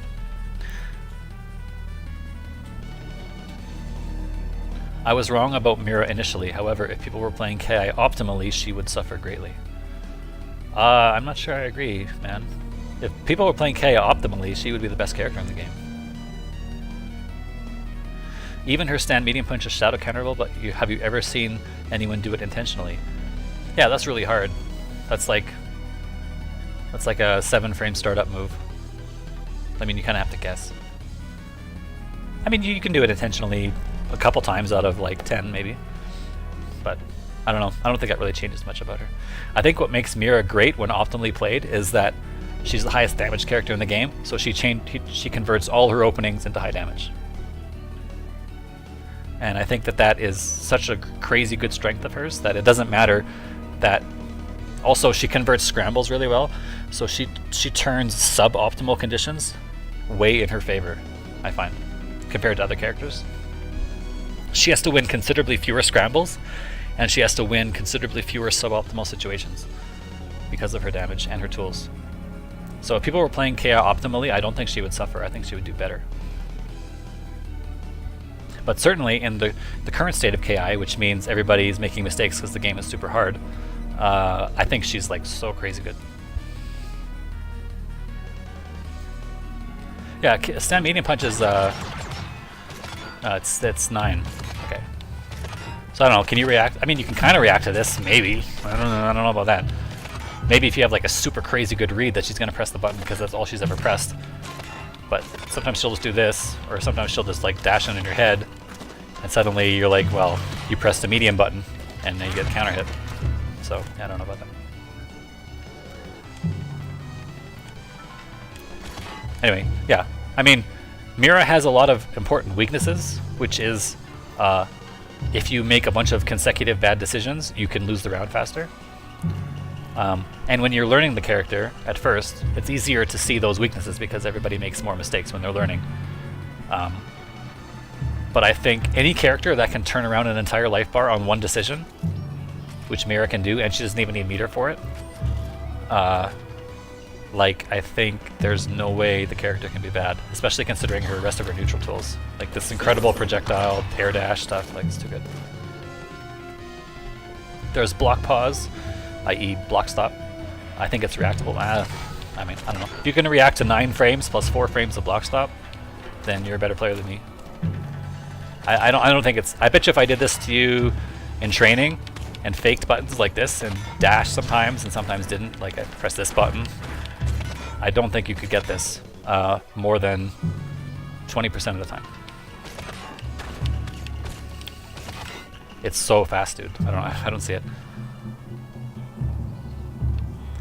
Her toolset lets her play most matchups the same way. Yeah, I can probably see that.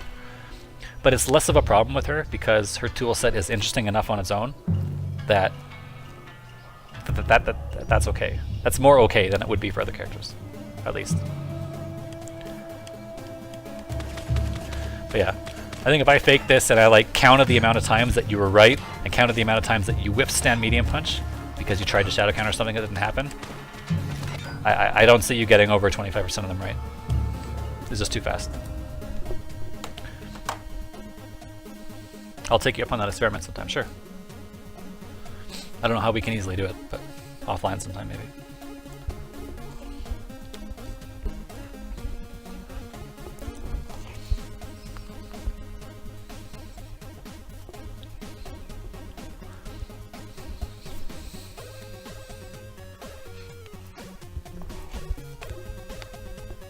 Sorry, Frosty too good.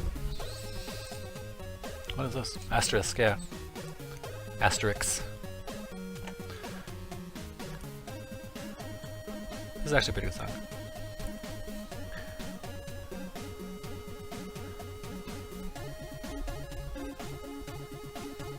Ah, Slayer's theme. Here we go. This is some good music.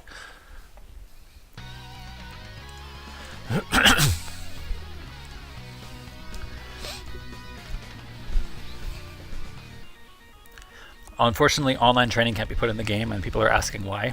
It could be done. It's just that they don't have the budget or the desire. I mean, there's no technical reason why it couldn't be done other than they haven't done it. They decided to put their money in other things. That's all. Like, pause is not a problem. Other games with online training mode let you pause. It's fine.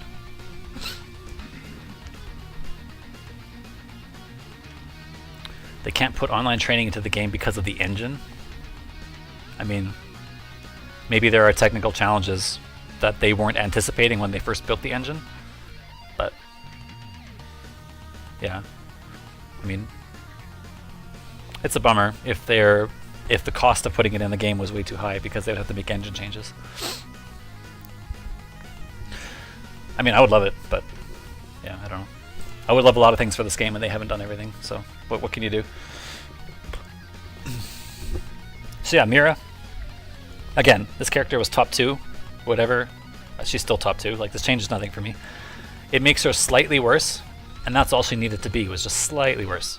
She doesn't need to be way worse. And this is good. This is a good version of Mira, I think. So Gargos. Izik's special move now does 1 chip per hit, and it does like 8 or 9 hits, right? So it's going to be a lot of chip. And Dretch's special move now does 3 chip, i.e. these were the way they were before. We reduced a lot on Gargos over the last few updates. We felt that the minion special moves doing chip was a good reward for Gargos protecting his minions for a while, which is now harder due to their expanded vulnerable boxes. So we put this back the way it was. I don't think this should have ever been removed. I think they made a mistake removing it, so I'm glad that they put it back. I actually would probably even put minion chip damage back regularly, because I think Gargos probably needs it. But, okay. They disagree, and I don't think it's bad. And then they increase the anti-air reckoning damage, so if you have good defense and good reactions with special moves, then you take more damage off. So yeah, I talked about Gargos earlier, where I talked about like why I think he's an interesting character and why he's not cancer or whatever. If you weren't there, basically the long story short is that I think he promotes interesting decisions. Everything he does is an interesting decision for himself and the opponent.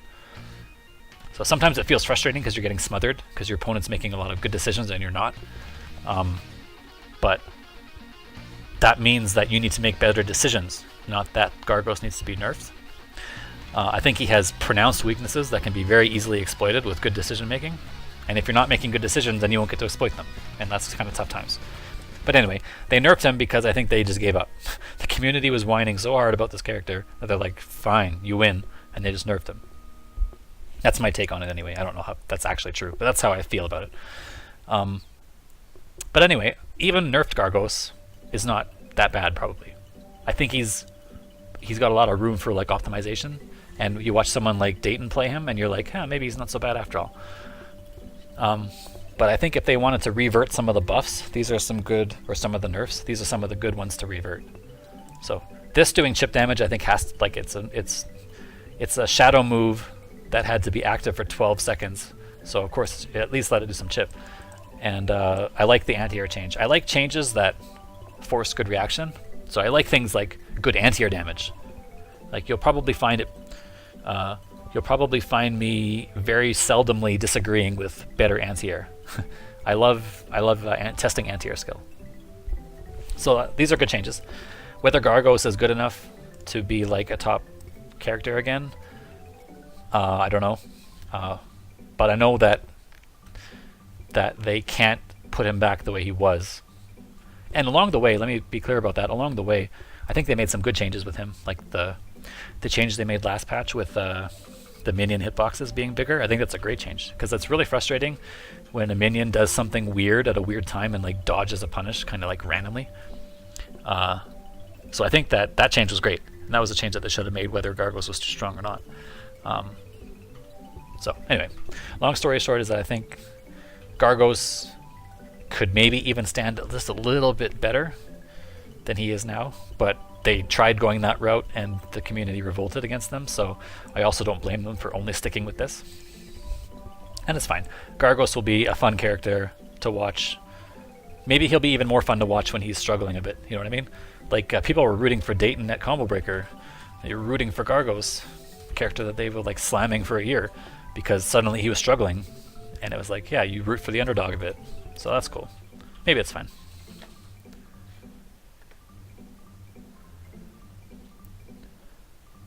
Time to experiment seems shortest in KI over other games, meaning time to set up scenario. I don't really understand. Oh, time to set up. You mean in training mode, where you like sometimes like setting up a scenario to repeat?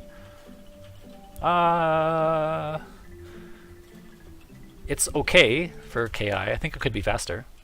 If you look at something like Uniel, the new Uniel game has a really good training mode, and I wish that developers would take some of the stuff that they did and implement it in their games. Like for example, you know how in KI where you hit start select and you go back to, you reset training mode? but if you hold right or left, you start select, you go to one of the corners. That's in KI, and I think that's great.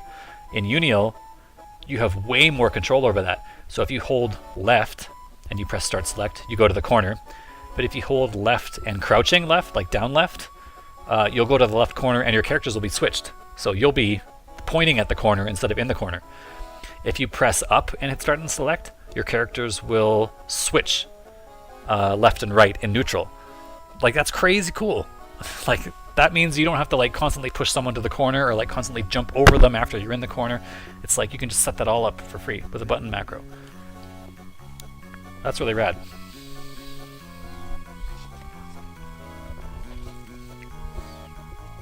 Yeah, the frames, having the frame data in KI, even though it's kind of wrong sometimes, it's less wrong than it's ever been, so that's great.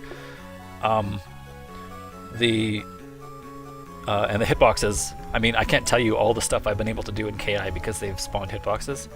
People ask me, like, why did this not work? Why did this meaty not work? And I'll be like, oh. And I like look at the hitboxes and I can tell you immediately. In other games I'd have to be like, well, you probably did this, or maybe it was this. In KI I'd be like, oh, it was definitely this. Watch. Look at the hitboxes. So I've been able to answer questions and experiment with the game because of that, so right on.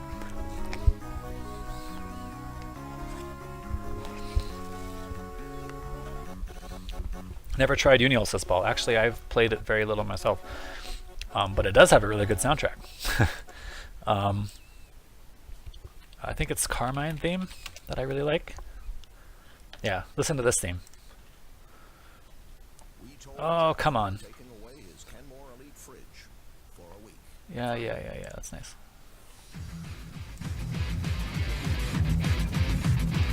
This is a good song.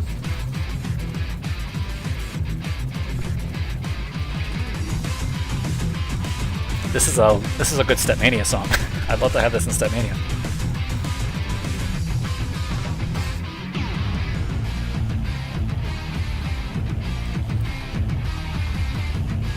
Anyway, I'll let it go for a little bit. Maybe I'll lower the volume in a little bit. Yeah, this is a good soundtrack.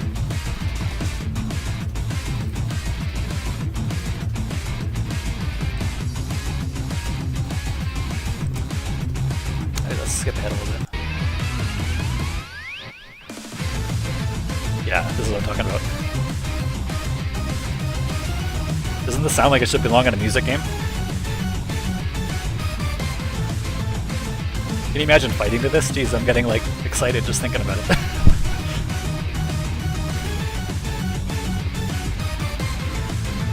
Man, this is so good. I'm like tapping my desk in rhythm.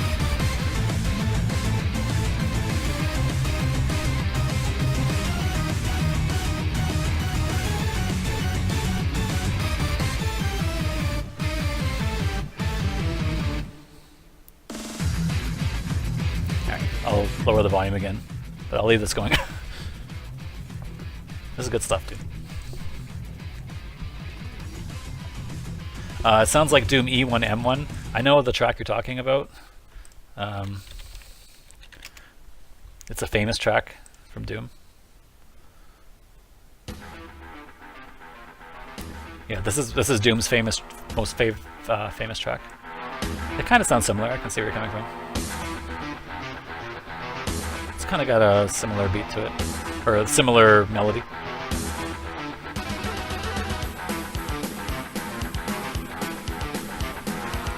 Right, listen to that and then listen to this again.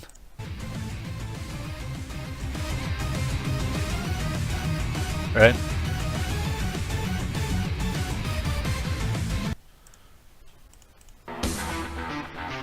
Kind of similar-ish. Anyway, back to this.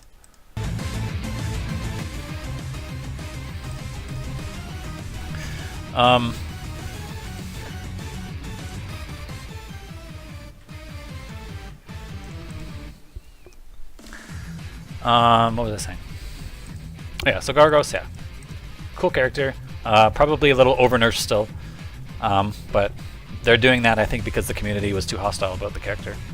And I would argue they had a point about some things, and they went way over the top on other things. So the developers didn't have enough time to experiment with them, and they're like, all right, here you go, you win.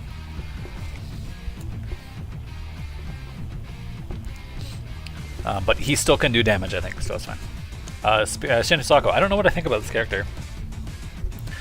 I think she might be not that great, but I also don't know enough about her to really say. But I will say that they made this very necessary change where she doesn't 10-0 the entire roster anymore. That's a slight exaggeration. But certainly she 10-0'd some characters because she could run away forever and you could never touch her. So the strategy, in case you never knew about it, was Shin Hisako would place an... Well, actually, I can even just show you.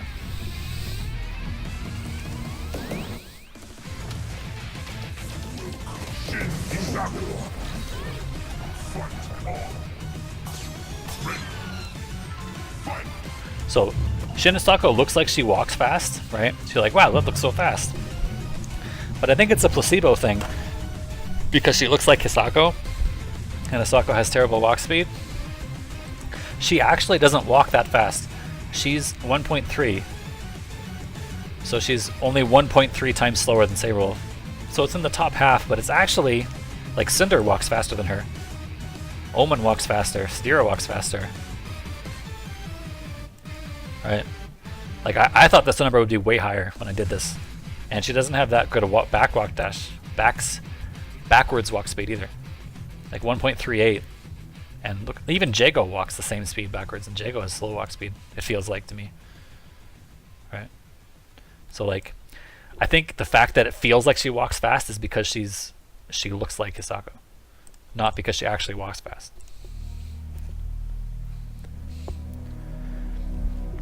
Oh, you guys are talking about the punish message, and okay, I think that's amazing.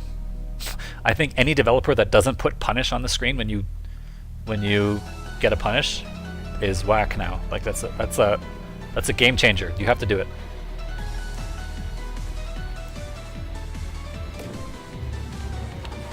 That Uniel tune was sick. Replay. Alright, Paul. You got it. I mean, the rest of this is still Uniel, so it might still be pretty good, but alright, you got it.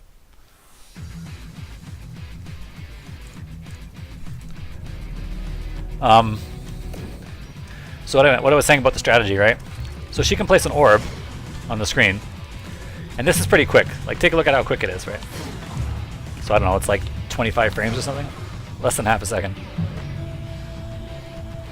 And she can dash to this by either doing a forward dash. That takes like 22 frames, 25 frames. Or she can do the slash, which is this. And that happens less. That happens in like 17 or 18. So what she does is she puts an orb on the screen, and then she mashes backdash like this. She just keeps doing this, or she stands here and then does it again, whatever. If you're the other character, you eventually see. Notice how it's already off screen here. So keep that in mind. But she's still mashing backdash if you stand here. If you ever get to about here, she does this. And now look where she is. She has enough time to do this and do it again. And then all you do is you walk her down. You know, she'll be backdashing here, right? Think about that. So she's in the corner. And then if you get to here, like right about here, which is not in range to punish it, you can't like turn around and get her, because look how far away that is. So you're like, you can't like even stand here and like bait it, because she won't do it until you get here. But as soon as you get here, boom, gone. Come catch me. She can do this forever. Like I promise, she can do it forever. Ram, a character like Ram can never catch her. Like literally never. So all you have to do as Ram to lose this matchup is block this. There. If you're playing Ram and it goes ready, fight, and you block this, you've already lost. You have lost the game. She does this and she's out of there. You've lost. She will time you out and you'll win on chip damage. You'll win by 1 pixel. So the only way to win this match as Ram is to make sure that she never gets a life lead, which means she can never do this. If you ever block one of those, you're done. Right? And Let's say you even get the life lead on her, and you like, you know, she won't be able to run away forever. Then she just plays legit. She plays the 5-5 match or whatever it is, and then she eventually gets a life lead because she's playing legit. And then as soon as she gets the life lead, she's out of there. All right, she gets to here, does this, does that, and she's gone. And you can't catch her. So the change is spirit orbs will now be destroyed if they go off screen for more than 1 second. And you saw, man, this tune is rad, isn't it? Yeah.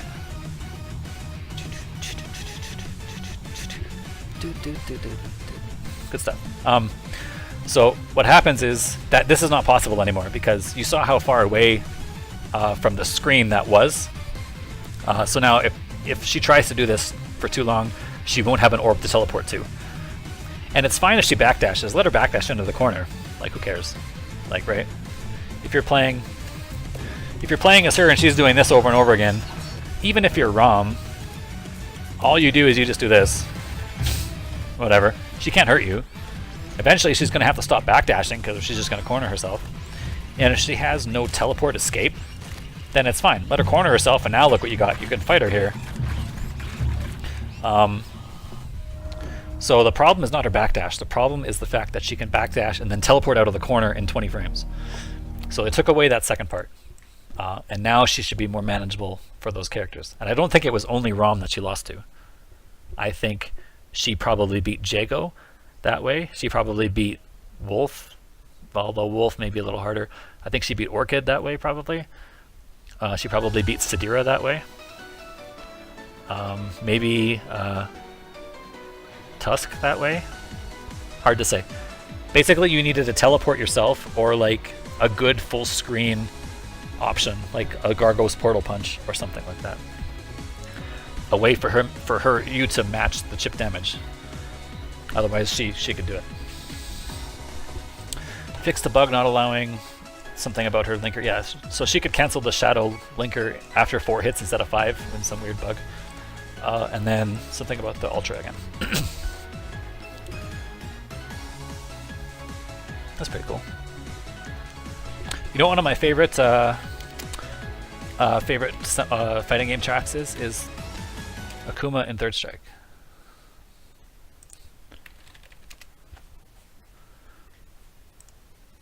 This is a really good song.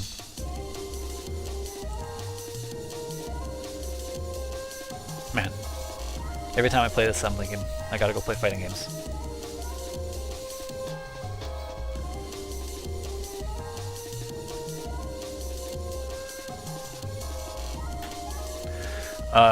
So Jetstream Dan says he thinks that James Shen says that KI or fighting games frame data is nice for a very small majority of players. And punishment training, where you can program the CPU to do moves and then try to punish, would be good. Yeah, but you can do that now, right? You can program the CPU to do a move, then block, and then try to punish it. I think frame data is useful for a small majority of players, I agree. But I think that small majority of players then parlays that benefit into a huge amount for the entire FGC. Does that make sense? So sure, not everybody's going to go into training mode and look at frame data, but because I had the frame data, I made my guide. Does that, you know what I mean? So I took the frame data and used it to write strategies for my guide that are more accessible to players than to beginners than the frame data would be. So if you didn't give me the frame data, my guide would be worse for sure. Or it would take me longer to do the same amount of work. So I think that I agree with James that not everybody's going to use frame data, but I think that not having frame data is a huge problem because you restrict the players who can make cool things for the scene. I hope that makes sense. Alright, so yeah, I still don't know what to think about Hisako. I think she might be maybe bad-ish because her walk speed isn't as good as people think. And the last patch she lost her crazy vortex. But I also think she probably has juice that I'm not thinking of. Like, you can whiff punish with this character. And she has a beefy 3-frame Dragon Punch with high damage. So her defense isn't that bad. So it's just a matter of people finding juice with the orb stuff. And I actually haven't followed the character enough to make an informed decision about that. So my initial thought is that she might not be that good, but I don't want to live and die on that. All right, let's go back to let's go to the next one here. Oh, this sounds pretty neat. I haven't heard this one before. Or if I have, I've forgotten.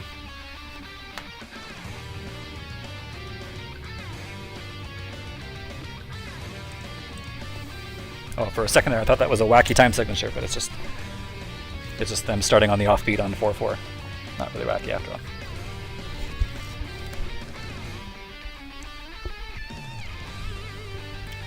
Anyway, yeah, so Eagle is a big list of changes. They're all bug fixes. The big ones are this one. So he had a loop in the corner where he could just fire the up arrows and they comboed into themselves. And they only built like 3 kV each, so we could basically fire 100 million arrows and stall time and do like the final combo was only like 25%, but it took like 45 seconds. These are big. He had safe counter breakers and safe shadow counters, because every time he tried to do one of those, he would then fire the bird afterward and hit you if you tried to do anything. So that obviously had to go. That's silly. Basically, it's a bug, and they can't keep it. You could punish throw techs, believe it or not.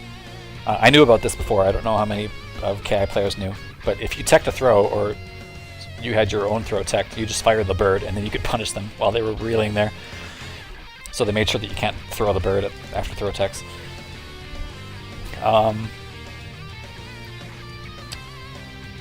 Yeah, there's some Cinder bugs here. This is a bug I found where you can't link Ultra after Bird. So if you hit with Bird, like the Screech, as your opener, then you did manual into Ultra, it wouldn't work. The manual would not trigger the combo system. So they fixed that, so now you can do Bird into manual Ultra. Yeah, Shadow Counter was slower than the others. They fixed that. And then this was another bug where you could slide all the way across the screen. I don't know if you guys have seen this. Maybe you have seen it. I don't know if I can do it. Let's try if I can do it.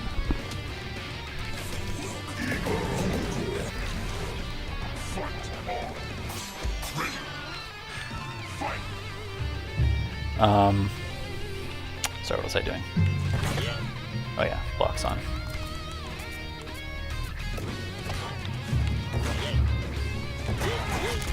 What's the command? Is it backwards? There we go. Oops. There's a command where you could...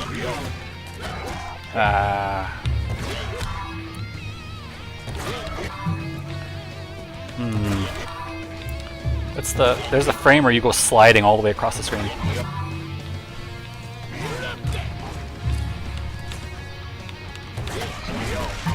Maybe it's higher.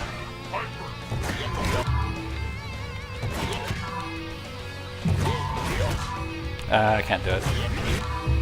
I'm bad. This one only works on big characters? Okay, let's try that.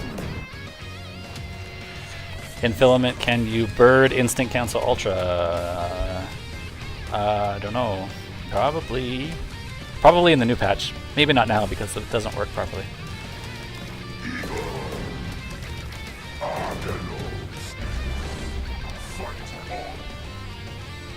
Let's try this first.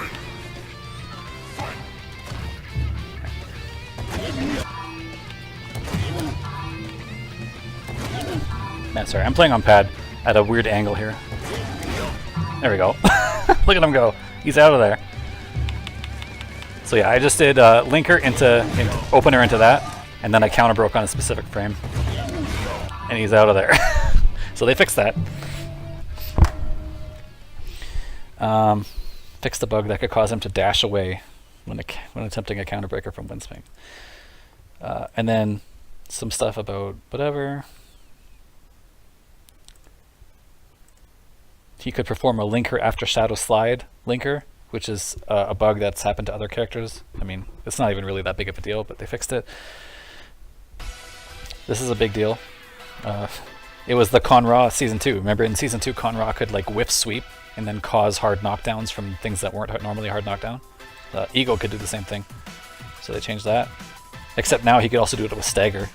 So he could make like crouch jab stagger. That was kind of wacky. Who's this? Merkava.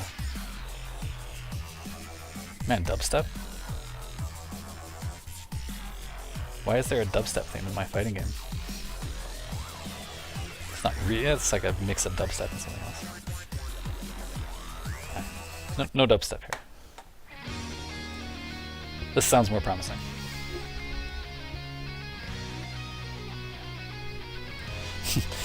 Oh yeah, Storm, some people were telling me that you didn't agree with the Fulgore changes. But I said to them earlier that I don't think it's a big deal. I think the character was good before he got nerfed, was good after he got nerfed, and will be good now, and it doesn't really... It's all about the same to me.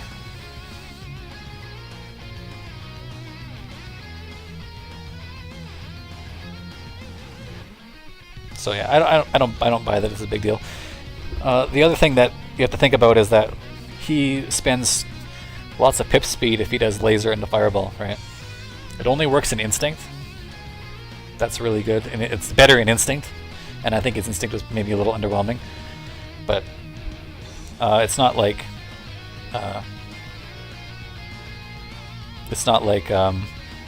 if he does it normally, it's not something he can abuse for too long, because otherwise he spends all his pips and gets nothing back. So yeah, I don't know. I think it's an overreaction if you think it's a super big deal. I think it's more or less, she's more or less the same character, just, you know, some small changes, but people overreacted to his nerfs, and some of them are overreacting to his buffs now.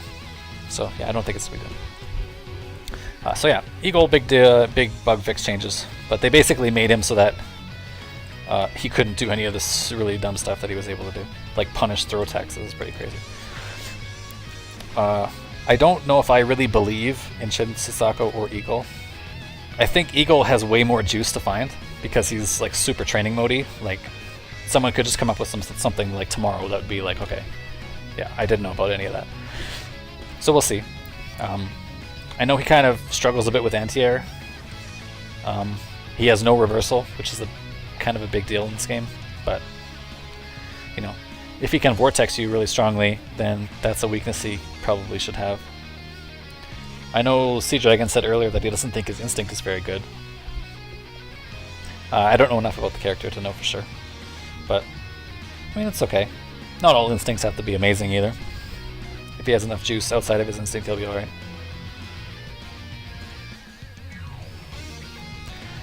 So yeah, I've talked for a while. It's 2.5 hours according to my thing. That's way longer than I wanted to talk about it, but we sort of got on different rants about music games and like fighting game philosophy and stuff, which is kind of what I wanted to do. I wanted to like get people to ask me questions or like just discuss whatever you want. And no changes to Jago, sure. Saberwolf, I think he's really good. Glacius, people were complaining about shoulder, and they wanted shoulder nerfed. Get wrecked. He's fine. Orchid, better character than LCD thinks. Maya, definitely they can't touch this character. She's too good. Omen, really strong, and they can't touch him, and I also don't think they can nerf him. So cool. Kimu, really good. Tusk, yeah, he's fine. General Rom, people are underrating this character. He's got good set play. Idol, top 5 character in the game. Mark my words. This character, watch out for this character. He will be maybe the best character in the game eventually, but certainly even at his like current state of being underplayed, he's top 5. And Fulgore, his character is really frustrating, so they can't give him too much. They can't give him more damage, and they can't make his zoning better, and they can't make his rushdown better. So I think they're just like, this is what he is. But watch out. This character will dunk. He'll lose some matches 7-3, but he'll also win some 8-2. So he could be like a really good pocket in the tournament. But I also think he probably handles his losing matchups just fine.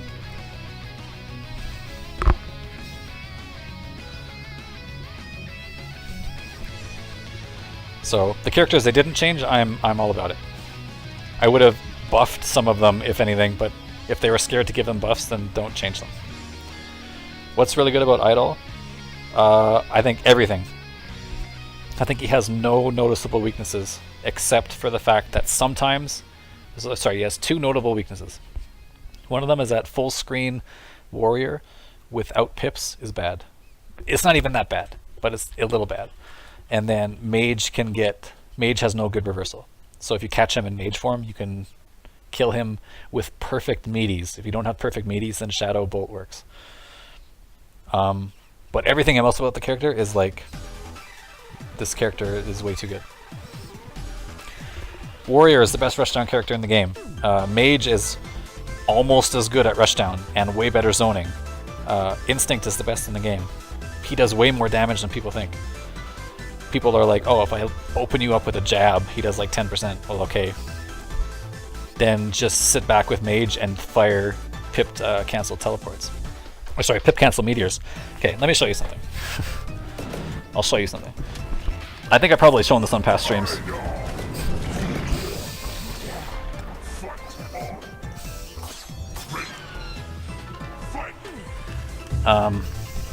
So this character has insane chip damage. Mage especially has nutso chip damage, like nutso. So first of all, oh, I have to make a block. There we go. I'll just reset the training. There we go. So watch the chip damage on this. Remember, all these moves are plus on block. Look at that. Look at that chip damage. I just did two moves that were impossible to shadow counter and plus on block. And if I had a pip, I'd be able to get back in. Okay. Watch the chip damage on these meteors. Look at that. Donk. Donk. Look at that. I haven't hit you once, and you've taken a fierce worth of damage. Take a look at pip damage. By the way, if you want to build meteors, you want to build shadow pips with warrior, watch how fast this is. There you go. There's 3 pips. Watch pip canceled meteor. Watch the chip on this. Oops. Look at that. I'll reset it. Let's get him down a little bit here. Okay. Watch again. Donk donk. That's crazy, dude. That's like a medium button. It's like I hit you with a medium attack. Look at all this chip. So go ahead and block all of this. Good luck. Like, even if you block, I've just done a fierce and a half's worth of damage to you. And then you have to stop this incredibly fast jump with this incredible range on his command throw. Look at that. You could use this in footsies, dude. This is outside the range of Fulgore's medium punt kick. And I can get you. I can tick into it. These are all plus. All these moves are plus on block. This is +5 on block. It does a huge amount of chip damage. Like, I don't see where this character has any weakness. And then of course Instinct is just, I mean, good luck surviving all this. All his weaknesses in Instinct are undone. This is not shadow counterable. Remember, this was his weakness. This used to be shadow counterable. Can't do it. This used to be unsafe on block, right? It's no longer unsafe on block because he gets the follow-up that's +2. I mean, he's got the mix-ups involving this, which people are, experimenting with. I don't know. So people are like, yeah, he does 15% damage in a combo because they aren't thinking about stray damage and they aren't thinking about chip damage. But this character is unapproachable.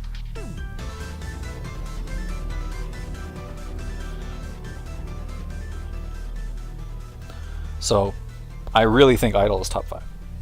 And I think better than a lot of people think. Like, better than some of the characters that are for sure in top 5. So just watch out. Don't sleep on that character. The only weakness is, like I say, if you get caught in mage form with your pants down, then you might lose a little bit of life until you get instinct, and then you pop instinct, and then you kill the character. So instinct is the great equalizer, but he doesn't even need it. Yeah, I got you, Jetstream, Dan. Not a lot of people play this character because they were like, came out in launch form really busted with the jump fierce and everything.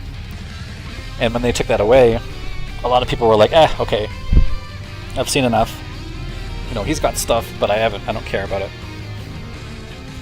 But you dig into training mode a bit with that character, and it's like, where are the gaps? He has no weaknesses anywhere. He's gonna hit you, and there's nothing you can do about it.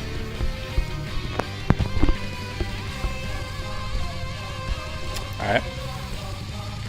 What was this? Hilda's theme. If Paul's still around, this is like your new soundtrack you should listen to. It's pretty rad.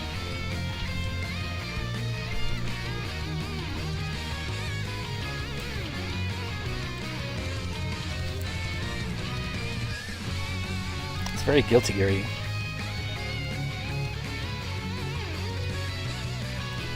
I wonder who makes this. I wonder who the composer is.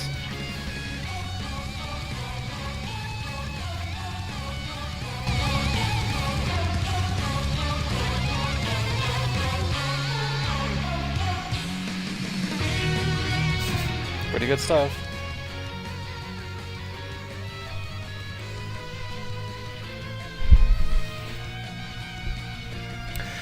So yeah, anyway, that's the KI patch. To sum up, they did almost everything right, I think. The only thing that maybe they didn't do right was they could have slightly buffed maybe Gargos and Arbiter, maybe. But also maybe they're totally fine.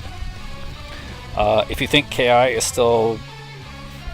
If you think Season 3 is still bad, or you think it's like not that great compared to past seasons, I think you probably should play it more and get over some of the concerns you have, because I think the game's in a really good spot. And I think as a community we have to remember what we have, what our strength is as our game. You know, if you talk to like a Guilty Gear player and they say like, hey, why should I play Guilty Gear? They're going to give you 100 reasons as to why Guilty Gear is the sickest thing on the planet. If you ask Tekken players, why should I play Tekken? Boy, they've got a laundry list ready for you. Tekken is so sick. Well, listen to this. And I don't think KI has had that since Season 1, when everybody was new and they were just enjoying the game for what it was. So if you are not on that side, and someone comes up to you and be like, hey, why should I play KI? It's on Steam now. I've been always thinking about getting into it. Why should I play? And you can't be like, dude, man, this game is balanced. It's super sick. The music's awesome. Man, the decision making and the character designs are rad. You're gonna love it. If you're like, it's fine. It's not bad. I mean, too bad you didn't play in Season 2 or Season 1. Those were the best seasons. If you say something like that, then like you need to frickin' get a check. Alright. So like, I want to see the community get back. If you want to talk about like how do you help KI not die, because it's being like, you know, it wasn't at EVO this year and like a bunch of other fighting games are coming out and you don't want KI to die, then just tell people why it's sick. People will play stuff that's sick. You don't have to tell them. You don't have to like, all you have to do is say, look, it's sick. Play it and you'll find out why. It's so super good. But if you're like, you know, you could play it, but it's not that great anymore, then you're already doing it in. You're doing the whole thing in. So, and you can say KI is super sick despite having a bunch of problems with the game. Like, it doesn't mean that you're automatically saying everything I love about the game. I agree with every decision they've ever made. It's like you look at the overall picture and you say it's sick because it's sick. That's all it is to it, you know.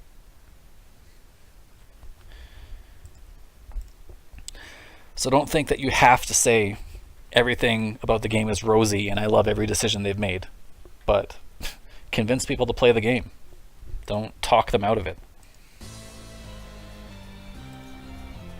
When people ask me why should I play Street Fighter 4 back like 4 or 5 years ago, I don't say, yeah, well, safety P's, I wish they'd take that out. And Rose's backdash, pretty bullshit, dude. And like frickin' Rufus, that dive kick, man, I'm so sick of that dive kick and then have to guess EX Messiah after. You just be like, no. Man, you should come down to our locals, dude. Frickin', we have 50 players playing in a local every tournament. We have this really good Gen player, man. You should see him. He's gonna do well at Evo this year. And like, man, you should see our new Vega player. He's getting all these sick frame traps, and man, you should come down. It's so good. It's like the difference. You still have all the same problems with the game, but you just like don't expose them. Like you think about the game ahead of yourself. All right. So don't be that guy, or I'll find you. Alright. I kind of wanted to do a small bit of analysis, but I've talked about KI for 3 hours, so I don't know if I want to talk about KI right now. How about this? I don't know if you guys are down. Oops. I like a lot of games, and I follow a lot of games, so I don't know if you guys are down, but let's analyze something else. If you're not down, I understand. But I really like the Tokido Punk Evo Finals. I think this is a super good set in a game that I actually don't think is capable, or that not capable, in a game that often doesn't produce great sets. I think this is a really good set. Zyra says, promote the frame data sheet. Sure. It's a tinyurl.com/ki frame data or something, right? Yeah, we've been working on the frame data. I think season 1 is pretty good. Everything in the sheet is from the game at the very worst. So we have the data from the game. Some of these will be slightly wrong, but the season 1 characters we've checked by hand, and we're working on the others. We were trying to get some help from some others to help finish this. But for example, Jago and Saberwolf I've checked by hand. So this is all 100% correct. Did you know that Shadow Jumping Slash is invincible for 1 frame? Now you know. You can use it to blow through meaties if they're on the last active frame.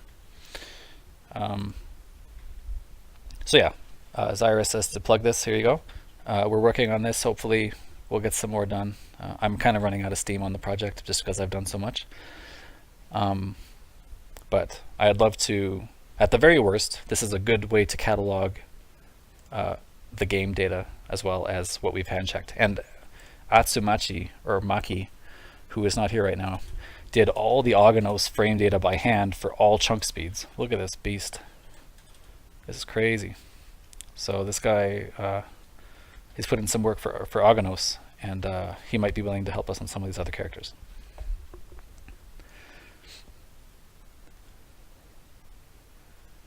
Yeah, so they say Fulgore frame data is wrong. Yeah, I wouldn't be surprised. Fulgore was one of the ones we checked in patch 3.7. So I imagine this is more accurate than the game is. But it's one of the ones that we have to double check again. Devastation Beam is minus 44 on block. Can you believe that some people thought this move should be safe? An instant 7 frame full screen anti-air that does 30% and 30% white life and leads to mix-up that can kill you should be not safe. Should be safe on block. Sure, but whatever you say. So yeah, it's tinyurl.com/ki frame data. That's the URL we got. So go check it out if you're interested.